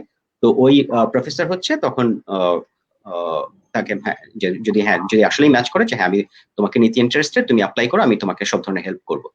তো সেই অ্যাপ্রোচ হলে অবশ্যই আমাকে তার সেই প্রফেসরের কাজ সম্পর্কে আমার জানতে হবে, পড়তে হবে, ওয়েবসাইট ঘাটতে হবে, প্লাস হচ্ছে তার যে পাবলিকেশন, দুই একটা রিসেন্ট 3-4টা পাবলিকেশন পড়তে হবে, পড়ে তার কাজ সম্পর্কে একটা আইডিয়া নিতে হবে, যাতে করে প্রফেসরকে আসলেই কনভিন্স করা যায় যে হ্যাঁ আমি আসলেই প্রফেসরের কাজ সম্পর্কে বা তাদের ল্যাবের কাজ সম্পর্কে আমি জানি বা পড়াশোনা করেছি। ওটা আরেকটা অ্যাপ্রোচ। তো আমার মনে হয় যে মানে মাল্টিপল অ্যাপ্রোচ আছে এবং প্রত্যেকটা অ্যাপ্রোচই কাজ করে। সুতরাং মানে একেবারে যে হার্ড এন্ড ফাস্ট কোনো রুল আছে কেমিস্ট্রি বায়োকেমিস্ট্রির ক্ষেত্রে আমার সেটা মনে হয় না আর কি। আর ইমেল যেটা, হ্যাঁ অবশ্যই এটা মনে হয় ধীমান টাচ করেছে যে ইমেলের ব্যাপারটা অবশ্যই আমরা ইমেলটা অবশ্যই প্রফেশনাল হতে হবে। আমরা বাংলাদেশে আসলে আমি যা বলছি আসলে সবকিছু 10-12 ইয়ার্স আগের কথা আর কি, রিসেন্টলি হয়তো চেঞ্জ হয়েছে। তো আমরা ইমেল গুলা কিভাবে করছি প্রফেসরকে, অবশ্যই সেটার ব্যাপারে আমাদের একটু কেয়ারফুল হতে হবে, যাতে প্রফেশনাল অ্যাটিটিউডটা থাকে আমাদের। হ্যাঁ আমি এক্স্যাক্টলি কেন আমি প্রফেসরের সাথে, অনেকে আমরা কিভাবে মানে অ্যাড্রেস করবো প্রফেসরকে, ওইটাই আমরা অনেকে জানি না আর কি। যে প্রফেসরকে যে আমরা জাস্ট নাম ধরে বলতে পারি না, কারণ নাম যদি হয় ডেভিড পিটারিং, আমি জাস্ট হ্যালো ডেভিড বলতে পারি না, আমাকে অবশ্যই তাকে ডক্টর পিটারিং বলতে হবে, লাস্ট টাইম বলতে হবে। যে অনেক অ্যাড্রেসটাই অনেকে আমরা জানি না আর কি। এবং প্লাস হচ্ছে আমি কেন তার রিসার্চ ইন্টারেস্টেড, সেটা আমার সাথে কেন ম্যাচ করে, এই জিনিসগুলো প্রফেশনাল যাতে এক্সপ্লেইন থাকে আর কি ইমেলে। তো সেই জিনিসটা অবশ্যই আমাদের মানে খেয়াল রাখতে হবে আর কি। তো সেটাই মানে আলটিমেটলি আমার ইয়েটা হচ্ছে, আমি যদি আসলেই কোনো পার্টিকুলার প্রফেসরের সাথে কাজ করতে চাই, অবশ্যই সেই প্রফেসরের কাজ সম্পর্কে এবং তার পাবলিকেশন অবশ্যই ভালো করে পড়ে তারপর আমাকে তার সাথে অ্যাপ্রোচ করা উচিত। জাস্ট র্যান্ডমলি অ্যাপ্রোচ করাটা, ইনফ্যাক্ট আসলে আমি যখন যখন আমি পিএইচডি অ্যাডমিশনের জন্য অ্যাপ্লাই করতাম, প্রথম দিকে যেটা করতাম, প্রত্যেকটা ইউনিভার্সিটির যে ওয়েবসাইটে গিয়ে কেমিস্ট্রি ডিপার্টমেন্টের সবাইকে আমি একই ইমেল করতাম শুরুর দিকে। তো সেটা দেখা যায় প্রত্যেকেই হচ্ছে, অনেক ক্ষেত্রে দেখা গেছে যে একই 2-3 জন প্রফেসর তারা ওই গ্রাজুয়েট কোঅর্ডিনেটরকে সে ইমেলটা ফরওয়ার্ড করে দিত আর কি। তো সেই গ্রাজুয়েট কোঅর্ডিনেটর দেখতো যে 3-4 জন প্রফেসর তাকে একই ইমেল ফরওয়ার্ড করতেছে, যেটা খুবই ব্যাড একটা ইমপ্রেশন আর কি ক্রিয়েট করে যে অ্যাপ্লিকেন্টের প্রতি। সুতরাং ওইটা খুবই রং একটা অ্যাপ্রোচ, যে আমি একটা ডিপার্টমেন্টের ওয়েবসাইটে গিয়ে সবাইকে গণহারে একই ইমেল পাঠাচ্ছি যে আমি তোমার সাথে যে আমি অ্যানালিটিক্যাল কেমিস্ট্রির সাথে কাজ করতে ইন্টারেস্টেড, আবার ওদিকে বায়োকেমিস্ট্রির সাথে কাজ করতে ইন্টারেস্টেড, অর্গানিক কেমিস্ট্রির সাথে কাজ করতে, মানে এটা খুবই একটা রং একটা মেসেজ দেয়। তো আমার প্রফেসরের ইমেলের ক্ষেত্রে খুবই স্পেসিফিক, পার্টিকুলার এবং টু দ্য পয়েন্ট হওয়া উচিত আর কি। এটার জন্য পড়াশোনা করে তারপর ইমেল করা উচিত। জীবন কি গেলাম, তারপরে আমি যুক্ত পারলাম যে প্রফেসরের সাথে আমার ম্যাচ করছে না, আমি ল্যাব সুইচ করতে চাই, এই সম্ভাবনাগুলো, জটিলতাগুলো সেগুলো বিরাজ করে কিরকম? এটা অবশ্যই থাকে।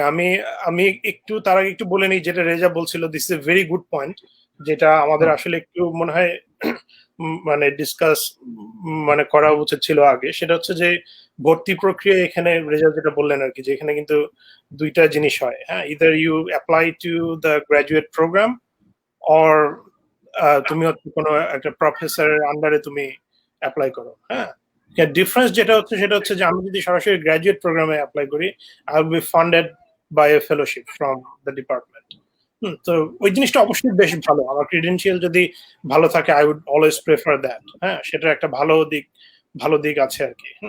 আবার সেকেন্ড যেটা, সেটা হচ্ছে যে কোনো প্রফেসরের যদি পার্সোনাল ফান্ডিং থাকে, অনেক সময় প্রফেসররা মানে কাজ করানোর জন্য লোক খোঁজেন আর কি। হ্যাঁ, তো ওনারা চান যে আমি গ্রাজুয়েট স্টুডেন্ট একজন আমি হায়ার করব, যেই প্রসিডিওরটা নিয়ে আমরা আসলে এতক্ষণ কথা বললাম। কিন্তু রেজা যেটা পয়েন্ট আউট করলো, দ্যাট ইজ ভেরি ইম্পর্টেন্ট। আমরা এটা অলমোস্ট ওমিট করে গেছিলাম আর কি, যে সরাসরি গ্রাজুয়েট প্রোগ্রামে অ্যাপ্লাই করার ব্যাপারটা। তো দুইটার প্রোজ এন্ড কনস হচ্ছে, আমি ইয়ের দিক থেকে বলি। প্রথমটা, যে গ্রাজুয়েট প্রোগ্রামে অ্যাপ্লাই করলে যেটা হয়, যে রেজা মনে হয় ওনার মানে ডেসক্রিপশনে বললেন যে উনি রোটেশন করার সময় পেয়েছিলেন, right, one lab to another lab. So মানে he had that option to choose যে কোন প্রফেসরের সাথে আমি কাজ করব, ফিজিক্যালি তার সাথে ইন্টারাক্ট করা, মানে কি বলে কাজের ইয়ে দিয়ে তার সাথে ইন্টারাক্ট করা, হ্যাঁ, দেখা যে আমার সাথে তার ইয়ে ম্যাচ করবে কিনা, এটা কিন্তু খুব ইম্পর্টেন্ট।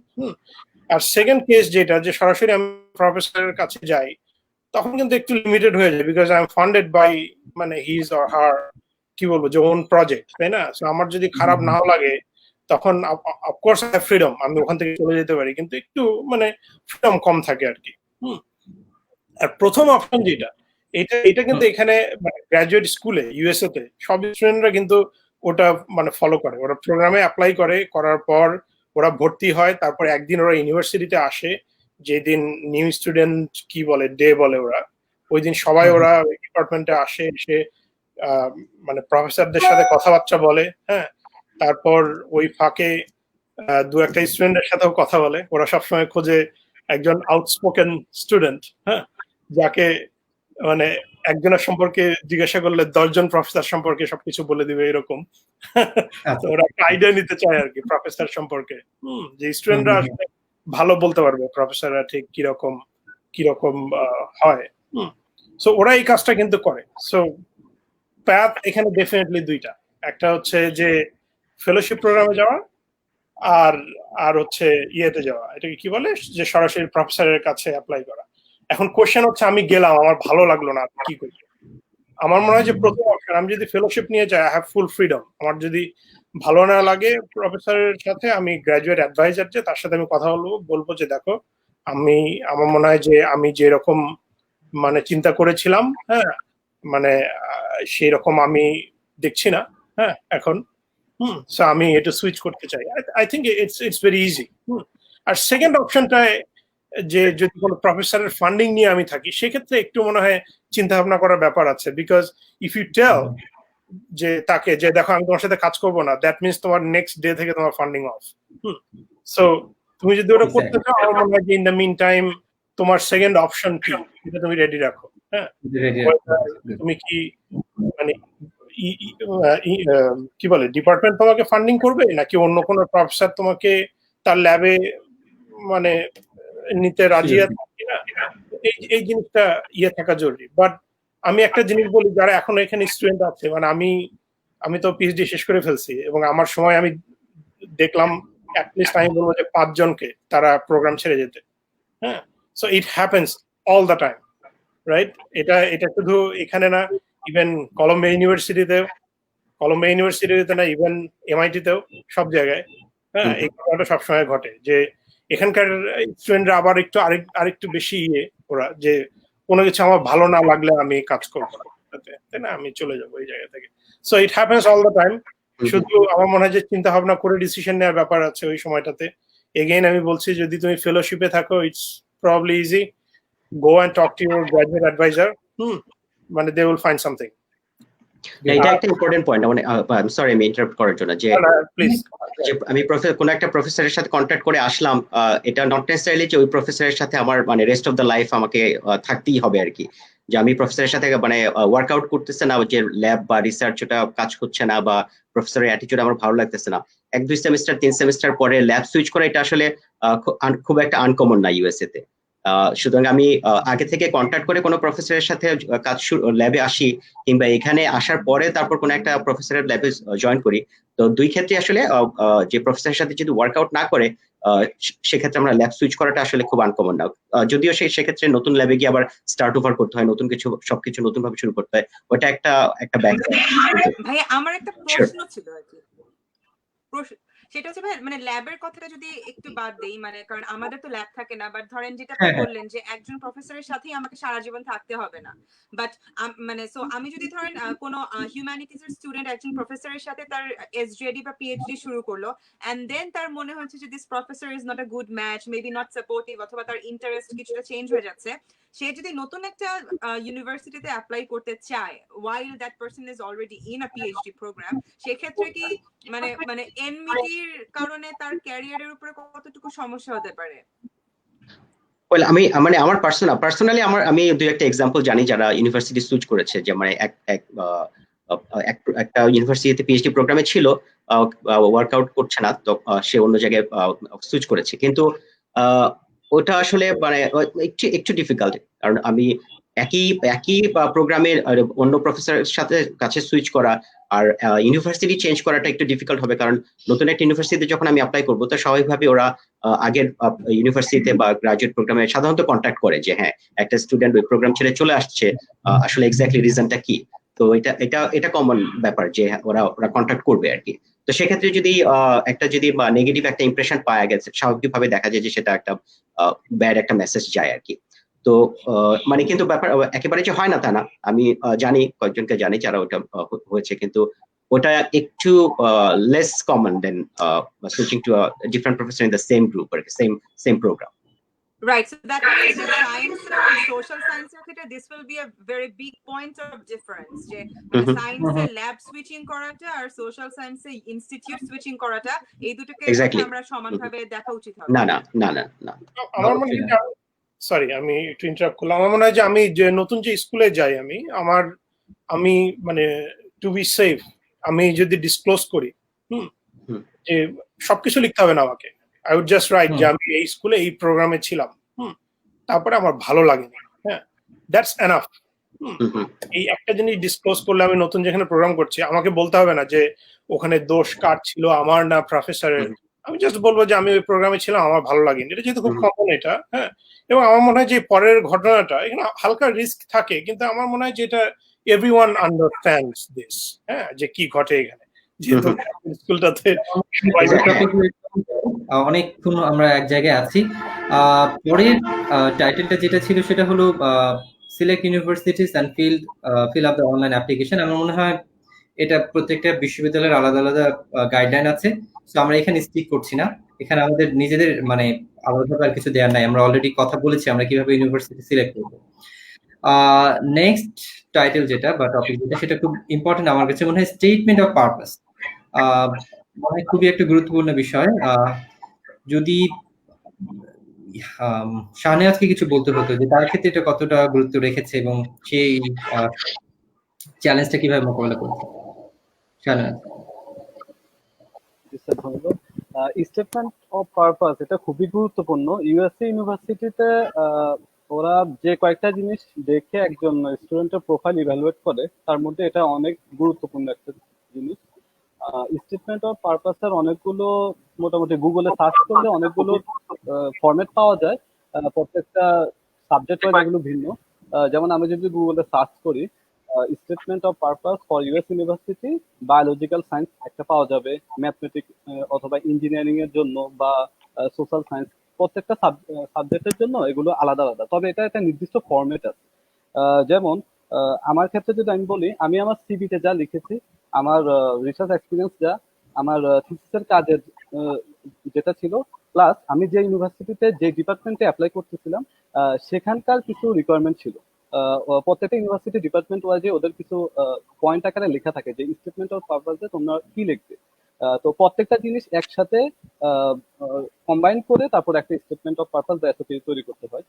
তো আমি যেটা চেষ্টা করছিলাম, আমার সিনিয়র ভাইদের কাছ থেকে কিছু এসওপি নিয়েছি, প্লাস গুগল থেকে কিছু নিয়েছি, সবগুলি দেখে আগে ওভারঅল ফরম্যাটটা বোঝার চেষ্টা করছি। তারপর হচ্ছে যে ডিপার্টমেন্ট আমি সিলেক্ট করলাম যে অ্যাপ্লাই করব, সেখানকার কোন কোন পয়েন্ট ওরা যে ওদের কিছু স্টার মার্কস দিয়ে বলা থাকে যে এই পয়েন্টগুলো বা এই কোশ্চেনের অ্যান্সারগুলো ওরা চাচ্ছে, এসওপিতে এগুলো থাকতেই হবে। ওগুলো আনসার ওয়াইজ আগে যদি ঠিক করে নেই, তারপর হচ্ছে আমার প্রোফাইলের সাথে বা আমার research experience, job experience, plus হচ্ছে আমার প্রিভিয়াস একাডেমিক ব্যাকগ্রাউন্ড এবং আমার ফিউচার রিসার্চের যে আমার টার্গেট কি, ওদের এটা খুব একটা কমন কোশ্চেন থাকে যে ফিউচার রিসার্চ গোল বা আমার ভবিষ্যতে আমি কোন লাইনে কাজ করতে চাই, সেটা নিয়ে একটা নির্দিষ্ট টপিক রাখতে বলে। তো প্রত্যেকটা জিনিস একত্র করে একটা এসওপি লিখতে হয়। আমি চেষ্টা করছি মোটামুটি প্রত্যেকটা জিনিস সেম করে, এবং প্লাস এটা লিখবার পর আমার চেয়ে অভিজ্ঞ যারা অলরেডি এই লেভেলটা পার হয়ে গেছে তাদের মাধ্যমে এটা একটু ইভ্যালুয়েট করে আরো কিছু পরামর্শ নিই। এই স্টেপে অবশ্যই যারা এক্সপিরিয়েন্স তাদের থেকে পরামর্শ নেওয়াটা ভালো, কারণ এটা একটা নতুন স্টুডেন্টের জন্য লেখাটা খুব একটা ইজি না এবং বেশ সময় লাগে, মোটামুটি অ্যাটলিস্ট 3 মাস সময় দেওয়া উচিত। আমি চলে যাবো অর্পিতা আপুর কাছে। আপনাদের ক্ষেত্রে বিষয়টা অনেক রিগোরাস এবং অনেক টাফ, অনেক কিছু ডিপেন্ড করে এই এসওপির উপরে। একটু যদি আপনার অভিজ্ঞতাটা বলতেন, গতকালকে আমরা শুনেছি, আর একটু যদি মানে শর্ট করে কিছু বলতেন স্পেসিফিক।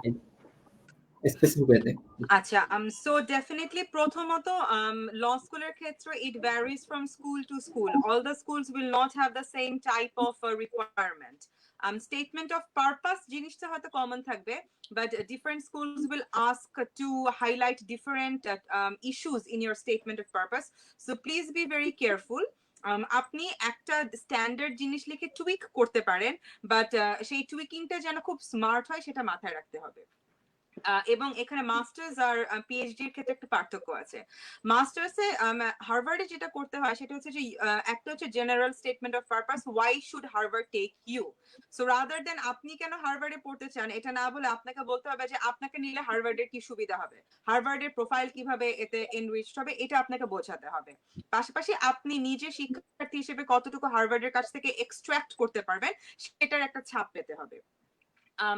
আর যেটা আমি বলেছিলাম গতকালকে যে একটা লিগ্যাল প্রবলেম আইডেন্টিফাই করে আপনাকে সেটার সলিউশন দিতে হবে। এখানে আমি যেটা বলবো যে it can be an international law issue, it can be a national law issue, কিন্তু আপনি যেই ইস্যুটাই নেন না কেন please present it in a way যেখানে নাম্বার ওয়ান এটা বোধগম্য হবে। অর্থাৎ ধরুন আমি বাংলাদেশে যৌতুক নিয়ে কথা বলতে যাচ্ছি, এখন যৌতুক নিয়ে যদি আমি এমন ভাবে লিখি, মানে আমি যদি অ্যাজিউম করে নেই যে আমেরিকান একজন ল প্রফেসর বুঝেই ফেলবে যে যৌতুকের প্রবলেমটা কি রকম, তাহলে হবে না। বা এখন রোহিঙ্গা ক্রাইসিস চলছে, কেউ যদি ধরিয়ে নেয় এটা তো সবাই জানে, আমি খুব মানে আমি অনেক অ্যাজিউম করে লিখলাম, এটা করবেন না। Whatever you want to say, you have to make it very specific. Secondly, try to follow a storytelling method. আবার স্টোরি টেলিং করতে গিয়ে আমাদের সাউথ এশিয়াতে আমরা যখন লেখালেখি করি আমাদের মধ্যে না খুব জার্গন ইউজ করবার একটা প্রবণতা আছে। আমেরিকান ল স্কুলে এটাকে সাংঘাতিক ভাবে ডিসকারেজ করা হয়। প্লিজ ডেভেলপ আ হ্যাবিট যেখানে আপনি জার্গন ইউজ না করে সিম্পল এবং শর্ট সেন্টেন্স ব্যবহার করে লিখতে পারবেন। আপনি একটা গল্প বলবেন ঠিকই, কিন্তু সেই গল্পটাতে যেন অপ্রাসঙ্গিক ভারী ভারী শব্দ না থাকে এবং এই গল্পটার একটা পয়েন্ট থাকতে হবে। সো এই কয়টা জিনিস মাথায় রেখে আপনাকে লিখতে হবে। একটা কথা না বললেই না, সেটা হচ্ছে বিশেষ করে পিএইচডি আর কেউ যদি মাস্টার্স বা থিসিস করে, এই দুটো ক্ষেত্রে এটা প্রযোজ্য। সেটা হলো আমাদেরকে প্রায় বলা হয় যে শুনো সাউথ এশিয়া বা বাংলাদেশ কেন্দ্রিক প্রপোজাল যদি তৈরি করো তাহলে এগুলো আসলে আমেরিকায় খুব একটা পাত্তা পাবে না। কথাটা সর্বাংশে সঠিক নয়। প্রথমে দেখতে হবে যে কোন প্রফেসররা এরকম কাজ করেন, সো তাদের কাছে অ্যাপ্রোচ করতে হবে বা ওই স্কুলগুলোতে অ্যাপ্রোচ করতে হবে। আরেকটা মজার কথা ল স্টুডেন্টদের জন্য, অনেক সময় যেটা করা যেতে পারে, হয়তো আপনার জিনিসটা ল এর সাথে হয়তো ল এন্ড ইকোনমিক্স এর একটা প্রবলেম নিয়ে আপনি কাজ করতে চাচ্ছেন, maybe the law school is not focusing on this, তখন আপনি একটু কষ্ট করে জিআরই দিয়ে ইকোনমিক্স ডিপার্টমেন্টে যান, কারণ হয়তো ইকোনমিক্স ডিপার্টমেন্টে একজন প্রফেসর আছেন যিনি ইকোনমিক্স এবং ল এর সম্পর্ক নিয়ে কাজ করেন। আমি একটা উদাহরণ দিই, আ ভেরি ফেমাস সাইকোলজিস্ট, ওনার নাম হচ্ছে আর টাইলারের জীবনের সবচেয়ে বিখ্যাত কাজটা হচ্ছে ট্রাস্ট ইন ল নিয়ে, অর্থাৎ মানুষের সাইকোলজিতে মানে কেন আমি আইনের উপরে ভরসা রাখবো বা রাখবো না, কি হলে আমি আইনের উপর ভরসা রাখবো, এই জিনিসটা নিয়ে উনি সারা জীবন কাজ করেছেন, but he is not a law professor. So কেউ যদি এরকম একটা বিষয় নিয়ে কাজ করতে চায়, it will be more meaningful for that person to apply to the psychology department under that professor rather than applying to a law school which doesn't have that kind of dedicated program. এই nuance গুলো আমাদের মাথায় রাখতে হবে। এবং please statement of purpose একবার লিখবেন না, কিপ রিভাইজিং ইট। আপনি দরকার হলে 6 মাস আগে লিখুন এবং তারপরে আপনি কিছুদিন অন্তর অন্তর এটা রিভাইজ করুন, ফেলে রাখুন। 3 মাস মানে একদিন লেখার পরে আপনি 3 সপ্তাহটার দিকে তাকাবেন না, পড়বেন না, ড্রয়ারের মধ্যে তালা বন্ধ করে রাখবেন বা পাসওয়ার্ড দিয়ে কম্পিউটারে ওই ডকুমেন্টটা হাইড করে রাখবেন। 3 সপ্তাহ পরে ফ্রেশ পার্সপেক্টিভ নিয়ে আপনি আরেকবার পড়ুন, আপনি নিজেই আপনার লেখা চেঞ্জ করবেন, কাউকে এসে বলতে হবে না যে এই লাইনটা এভাবে লেখো। It happens, it's a process of writing. So এগুলো মাথায় রাখতে হবে, and it's always very good to share it with someone for guidance. Statement of purpose কারো কাছে চাইবেন না, কারণ এটা খুব পার্সোনাল। আমার কাছে অনেকে ইমেল করে যে অর্পিতা তোমার অমুক ইউনিভার্সিটির স্টেটমেন্ট একটু দেবে, এটা তো আমার নিজের জিনিস, আমার কাছে এটা খুব পার্সোনাল মনে হয়। এবং এটা আমি আরো অনেকের কাছেই শুনেছি যে তারা অত সহজে শেয়ার করতে চান না, কিন্তু আমরা কি করতে রাজি আছি, আপনি লিখে আমাদেরকে বলুন যে রিভিউ করার সময় আছে কিনা, আমাকে সময় থাকতে যদি রিভিউ করতে দেন আমি সর্বোচ্চ চেষ্টা করব আন্তরিকভাবে আপনাকে গাইডলাইন দিতে, কিন্তু আমারটা আমি আপনাকে এভাবে হয়তো দেব না আনলেস আপনি আমার খুবই কাছের মানুষ হন, সেটা তো অন্য হিসাব হয়ে গেল, তাই না? কিন্তু a professional etiquette requires that you don't directly ask for someone's statement of purpose. এটা প্লিজ আপনারা মাথায় রাখবেন। আমি একটু পরের টপিকে চলে যেতে চাইছি, সেশন লম্বা হয়ে গেছে। আমি আর সরি ধীমান এবং রেজা, আপনাদের মতামত এই টপিকে। একটা ছোট্ট জিনিস আমি এক লাইনে একটু অ্যাড করি, সেটা হচ্ছে যে মানে এসওপিতে আমাদের যদি কখনো মানে আমাদের যদি কোনো স্পেশাল যদি ইয়ে থাকে, হ্যাঁ, কোনো কি বলবো এটাকে, যে এক্সপার্টিস থাকে, আমার মনে হয় যেটা হাইলাইট করতে এটা দ্বিধাবোধ মানে কোনো না।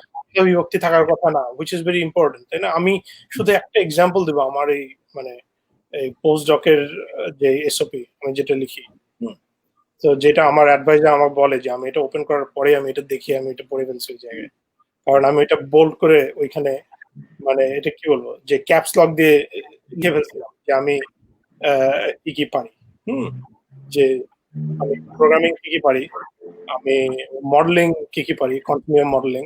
সো এটা দেখে এটা তাকে নক করে ফেলছে আর কি, যে আমাকে এই লাইনটা পড়তে হবে। সো তোমাদের যদি আমি বলবো যে কোন স্টুডেন্টদের যদি কোনো স্পেশাল কোনো ইয়ে থাকে, মানে এটা আমার মনে হয় যেটা লিখতে এটা দ্বিধা বিভক্তি থাকার কথা নয় এসওপিতে। আর একটা জিনিস আমি একটু বলতে চাই, সেটা হচ্ছে যে যেটা মিস অর্পিতা বললেন যে এসওপিটা কিন্তু এটা মানে প্রতিটা প্রোগ্রামের জন্য একটু ডিফারেন্ট হবে। হ্যাঁ, so never send generic SOP to everyone. হ্যাঁ, আমি একজনকে একটা এসওপি সেন্ড করছি, আমি যেহেতু জিও সায়েন্সের, আমি বলবো যে ওকে ফাইন, আমি সেরিমেন্টোলজি নিয়ে কাজ করতে চাই, কিন্তু আমি যে প্রোগ্রামে অ্যাপ্লাই করছি তারা এটা নিয়ে কিছুই করে না, মানে এটা মানে it will not make any impact, বরঞ্চ এটা নেগেটিভলি এফেক্ট করবে আর কি। সরি।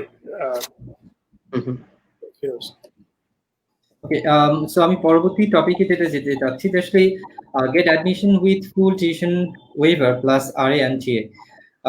সো এই স্কোপটা কেমন? মানে আমরা একদিকে যদি চিন্তা করি টিউশন ফি ওয়েভার, আমরা হয়তো একটু কথা বলে এসেছি ফান্ডিং নিয়ে, আর ওদিকে না যাই, সেশনটাকে একটু শর্ট করার চেষ্টা করি। আরএ বা টি এর স্কোপ গুলো, চ্যালেঞ্জেস গুলো কি?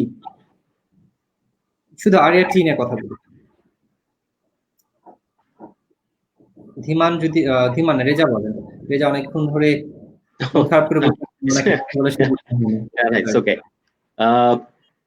হ্যাঁ, আর এর ব্যাপার ইউএসএ তে আমার এক্সপিরিয়েন্স যেটা, সেটা হচ্ছে বেশিরভাগ ক্ষেত্রে হচ্ছে শুরুতে এসে দেখা যায় যে হয়তো টিচিং অ্যাসিস্ট্যান্টশিপই হয় আর কি, যে হয়তো এক সেমিস্টার 2 সেমিস্টার পরে, ফর এক্সাম্পল আমার ক্ষেত্রে যেটা, আমি আমার এক্সপিরিয়েন্স বলি, তো আমি যেহেতু কোনো প্রফেসরের সাথে কন্ট্যাক্ট করে আসিনি, আর প্লাস ইনফ্যাক্ট আমার মনে হয় কোনো প্রফেসরের সাথে কন্ট্যাক্ট করে আসলেও হয়তো বেশিরভাগ ক্ষেত্রেই অ্যাটলিস্ট প্রথম সেমিস্টারটা হয়তো টিএ করতে হয় আর কি।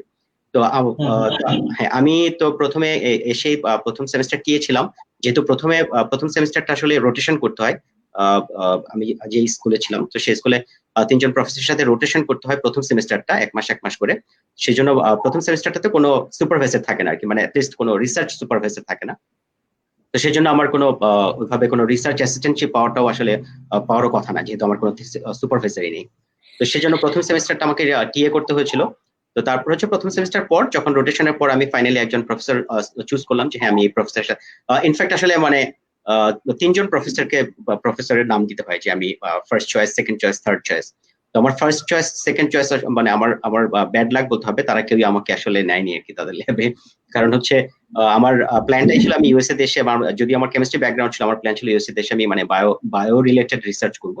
তো যেহেতু আমার বায়ো রিলেটেড কোনো ব্যাকগ্রাউন্ড ছিল না, সেজন্য প্রথম 2জন প্রফেসর আমাকে মানে রিজেক্ট করে আর কি, তারা নেয়নি।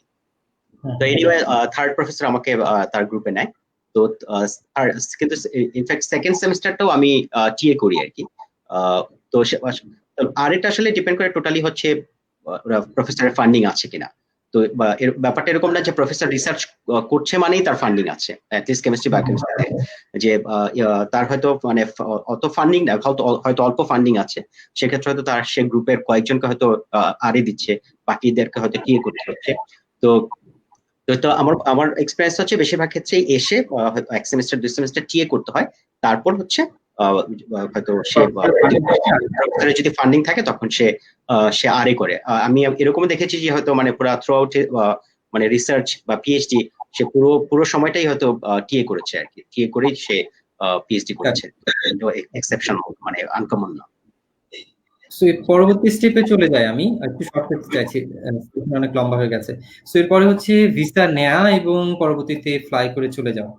সো মোটামুটি ছিল এই আমাদের, আমরা যদি আবার শুরু থেকে শুরু করি, যে আমরা শুরু করেছিলাম একটা স্টেপ গাইডলাইন দিয়ে, যে আমরা এই বিষয়গুলো নিয়ে আজকে কথা বলবো। আমার মনে হয় আমরা মোটামুটি সবগুলোই কভার করেছি আমরা নিচের থেকে। সো আলটিমেটলি আমরা একটা সময় পরে আমরা স্টেপগুলো যদি ফলো করতে থাকি, প্রপারলি মেনটেন করতে পারি সবগুলো স্টেপ, তাহলে আমাদের বিদেশে যাওয়ার পথে আর কোনো অন্তরায় থাকছে না। বা আমেরিকায় উচ্চশিক্ষা যাওয়ার জন্য অন্তরে থাকছেন। এই পর্যায়ে আমি আমাদের যারা অডিয়েন্স আছেন তারা কিছু কোয়েশ্চেন করেছেন, আমি সেই কোয়েশ্চেনগুলো একটু নিতে চাইছি। কমেন্টসে যদি যাই, একজন কোয়েশ্চেন করেছেন, how difficult is it to complete a PhD for a woman with children? কে বলতে পারবে এই বিষয়ে? I can jump in. তো মানে আমি আমার পার্সোনাল এক্সপিরিয়েন্স বলতে পারি যে আমার ওয়াইফ ও পিএইচডি করেছে। তো ও যখন পিএইচডি স্টার্ট করে, মানে পিএইচডি যখন অ্যাডমিশন পায় তখনই আসলে ও মানে প্রেগনেন্ট ছিল। তো সেক্ষেত্রে হচ্ছে তাকে এক সেমিস্টার সে ডিফার করেছে।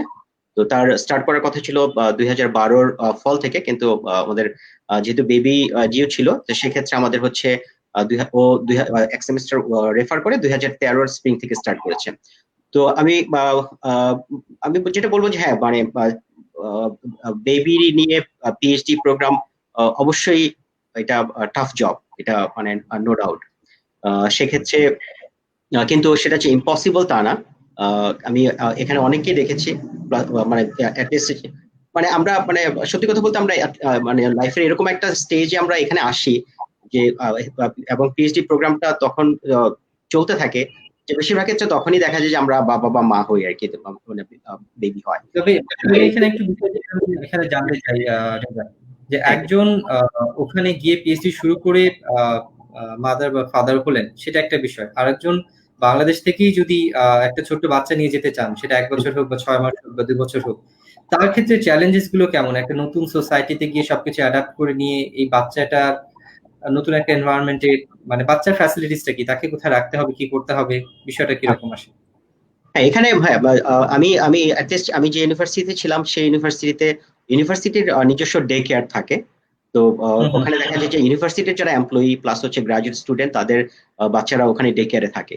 তো সেটা আমি যে ইউনিভার্সিটিতে সেই ডে কেয়ার সকাল 7:30 থেকে বিকাল 6টা পর্যন্ত। তো আমি আমার বেবিকে মানে 7:30টায় ওখানে ড্রপ করে আমি বিকাল 6টায় আমি তাকে পিক আপ করতে পারছি।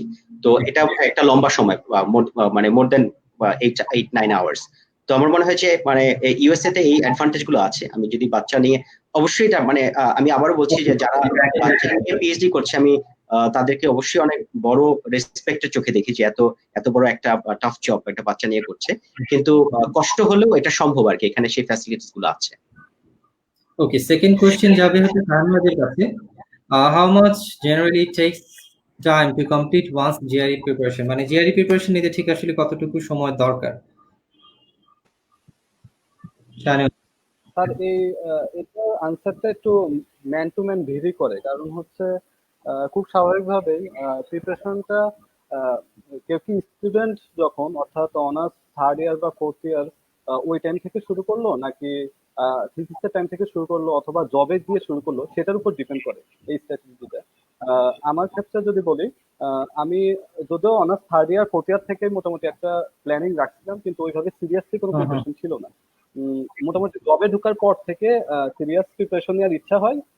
এখানে আইসিডিআরবিতে আসবার পর দেখলাম আশেপাশে ল্যাব থেকে নিয়মিত বড় সিনিয়র ভাইয়ারা বা আপুরা যাচ্ছে, তো তখন মোটিভেশনটা বেশ ভালো কাজ করলো। কিন্তু তখন যেটা হচ্ছে যে সময়টা আগের মতো নাই। সেজন্য কেউ যদি স্টুডেন্ট টাইম থেকে শুরু করে, তাহলে মোটামুটি 6 থেকে 8 মাসে একটা ভালো প্ল্যান করে ভালো একটা স্কোর তোলা সম্ভব আমি মনে করি।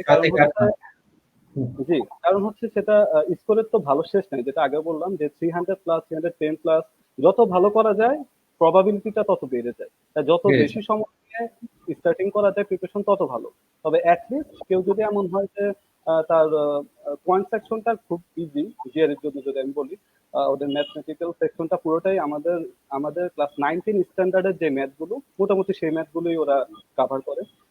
তো মেইনলি আমাদের জন্য চ্যালেঞ্জ হচ্ছে আমরা যারা বাংলা মিডিয়াম থেকে আসি, আমাদের জন্য ভার্বালে 50% উপরে মার্কস তোলাটাই টাফ।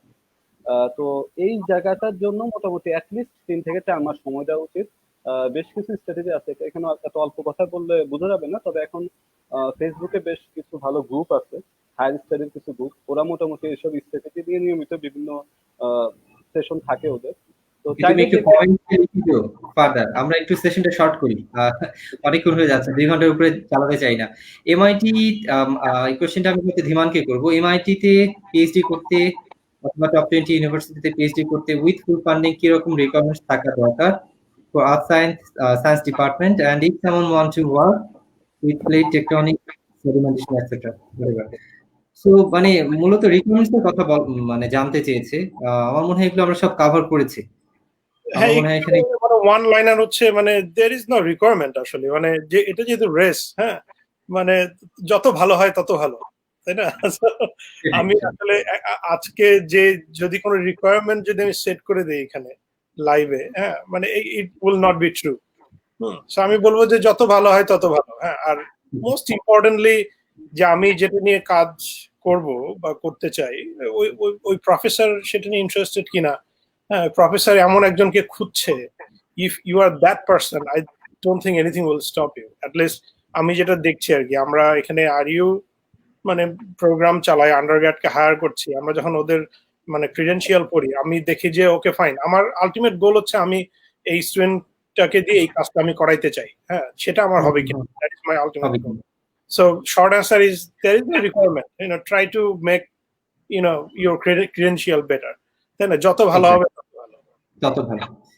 পরের কোয়েশ্চেনটা রেজার কাছে করতে চাই। আমাদের দেশে থিসিস করার অভিজ্ঞতা এবং বাইরে থিসিস করার অভিজ্ঞতা একটা তো গ্যাপ আছে। সো মানে খুব সমস্যা হয় কিনা, বা সুপারভাইজার ল্যাবমেট সবকিছু মিলিয়ে? ওয়েল, আমি একটা কালচারাল ডিফারেন্স তো থাকি। আমি বাংলাদেশের রিসার্চ আসলে আমি আমার এক্সপিরিয়েন্স থেকে বলবো যে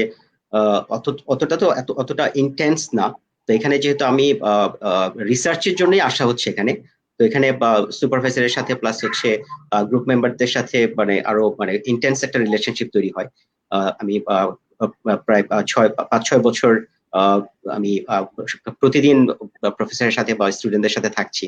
তো প্লাস হচ্ছে তারা অনেকে বিভিন্ন দেশ থেকে আসা। তো আমার এক্সপিরিয়েন্স অনুযায়ী মানে খুব বেশি প্রবলেম হয় না আর কি, যে বাংলাদেশি যারা তারা খুব সহজেই খুব ইয়ে করে নিতে পারে, কোপ আপ করে নিতে পারে আর কি। তো এটা মনে হয় খুব একটা বিগ ডিল। পরে একজন কোয়েশ্চেন করেছেন, বাংলাদেশ থেকে কমপ্লিট করেছেন, পিএইচডি করতে যেতে চাচ্ছেন, ওনার কি আর কোনো দরকার আছে আর একটা মাস্টার্স করার পিএইচডি তে যাওয়ার আগে, যদি চিন্তা করি? জি আপু বলুন। আমি এখানে মানে আমি বুঝতে পারছি না যে এখানে এমএসসি বলতে উনি সায়েন্স বুঝাচ্ছেন নাকি social science, so I am sorry about that. But যদি এটা সোশ্যাল সায়েন্সের ফিল্ড হয়ে থাকে এবং ল হয়ে থাকে, আই উড সে যে মাস্ট মানে সরাসরি পিএইচডি আপনার হবে না, মানে খুবই রেয়ার, মানে হবে না তো বলা উচিত, never say never, but it's very very rare. Even তার কারণ হচ্ছে ইউএস এর ল স্কুলে আমি একটা পলিটিক্স এর কথা বলি, সেটা হচ্ছে they have immense priority for their LLM students to move on to doctoral programs. So for example, someone is doing their LLM in Columbia and they want to do SJD at Harvard, it will be a huge task. মানে Harvard তখন বলবে যে তুমি কলম্বিয়াতে করো, কারণ তুমি তো কলম্বিয়ার স্টুডেন্ট। খুব এক্সেপশনাল সার্কামস্টান্সেসে অন্য ল স্কুলের স্টুডেন্টদেরকে ওখানে আনা হবে। কাজে আপনি যদি আমেরিকান কোন স্কুলে মানে ইটস ইওর ড্রিম যে ওই স্কুলে আপনি পিএইচডি করতে চাচ্ছেন, it's always better to start by LLM বা মাস্টার্স। যদি এরকম হয় যে আপনার অলরেডি বাংলাদেশে 2টো মাস্টার্স আছে, আপনি ভাবছেন যে আরেকটা মাস্টার্স করব, then try to go for MPhil. তার কারণ হচ্ছে ডিরেক্টলি ডক্টরাল প্রোগ্রামে ঢোকার চাইতে আপনি যদি অলরেডি মানে গ্র্যাজুয়েট একটা প্রোগ্রামে থাকতে পারেন ওই স্কুলে, দেন আপনি কিন্তু আসলে ইনসাইডার হিসেবে অ্যাপ্লিকেশন করতে পারছেন। It's far easier to talk to the graduate office people, it's far easier to talk to the professors and find out the techniques and the tricks and everything. So মানে unless it's a rare case, সরাসরি বাংলাদেশ থেকে মানে masters করেই দুম করে PhD তে যাওয়া খুব কঠিন। সায়েন্সের ক্ষেত্রে কিছুটা মানে একটু অনেকটাই ডিফারেন্ট।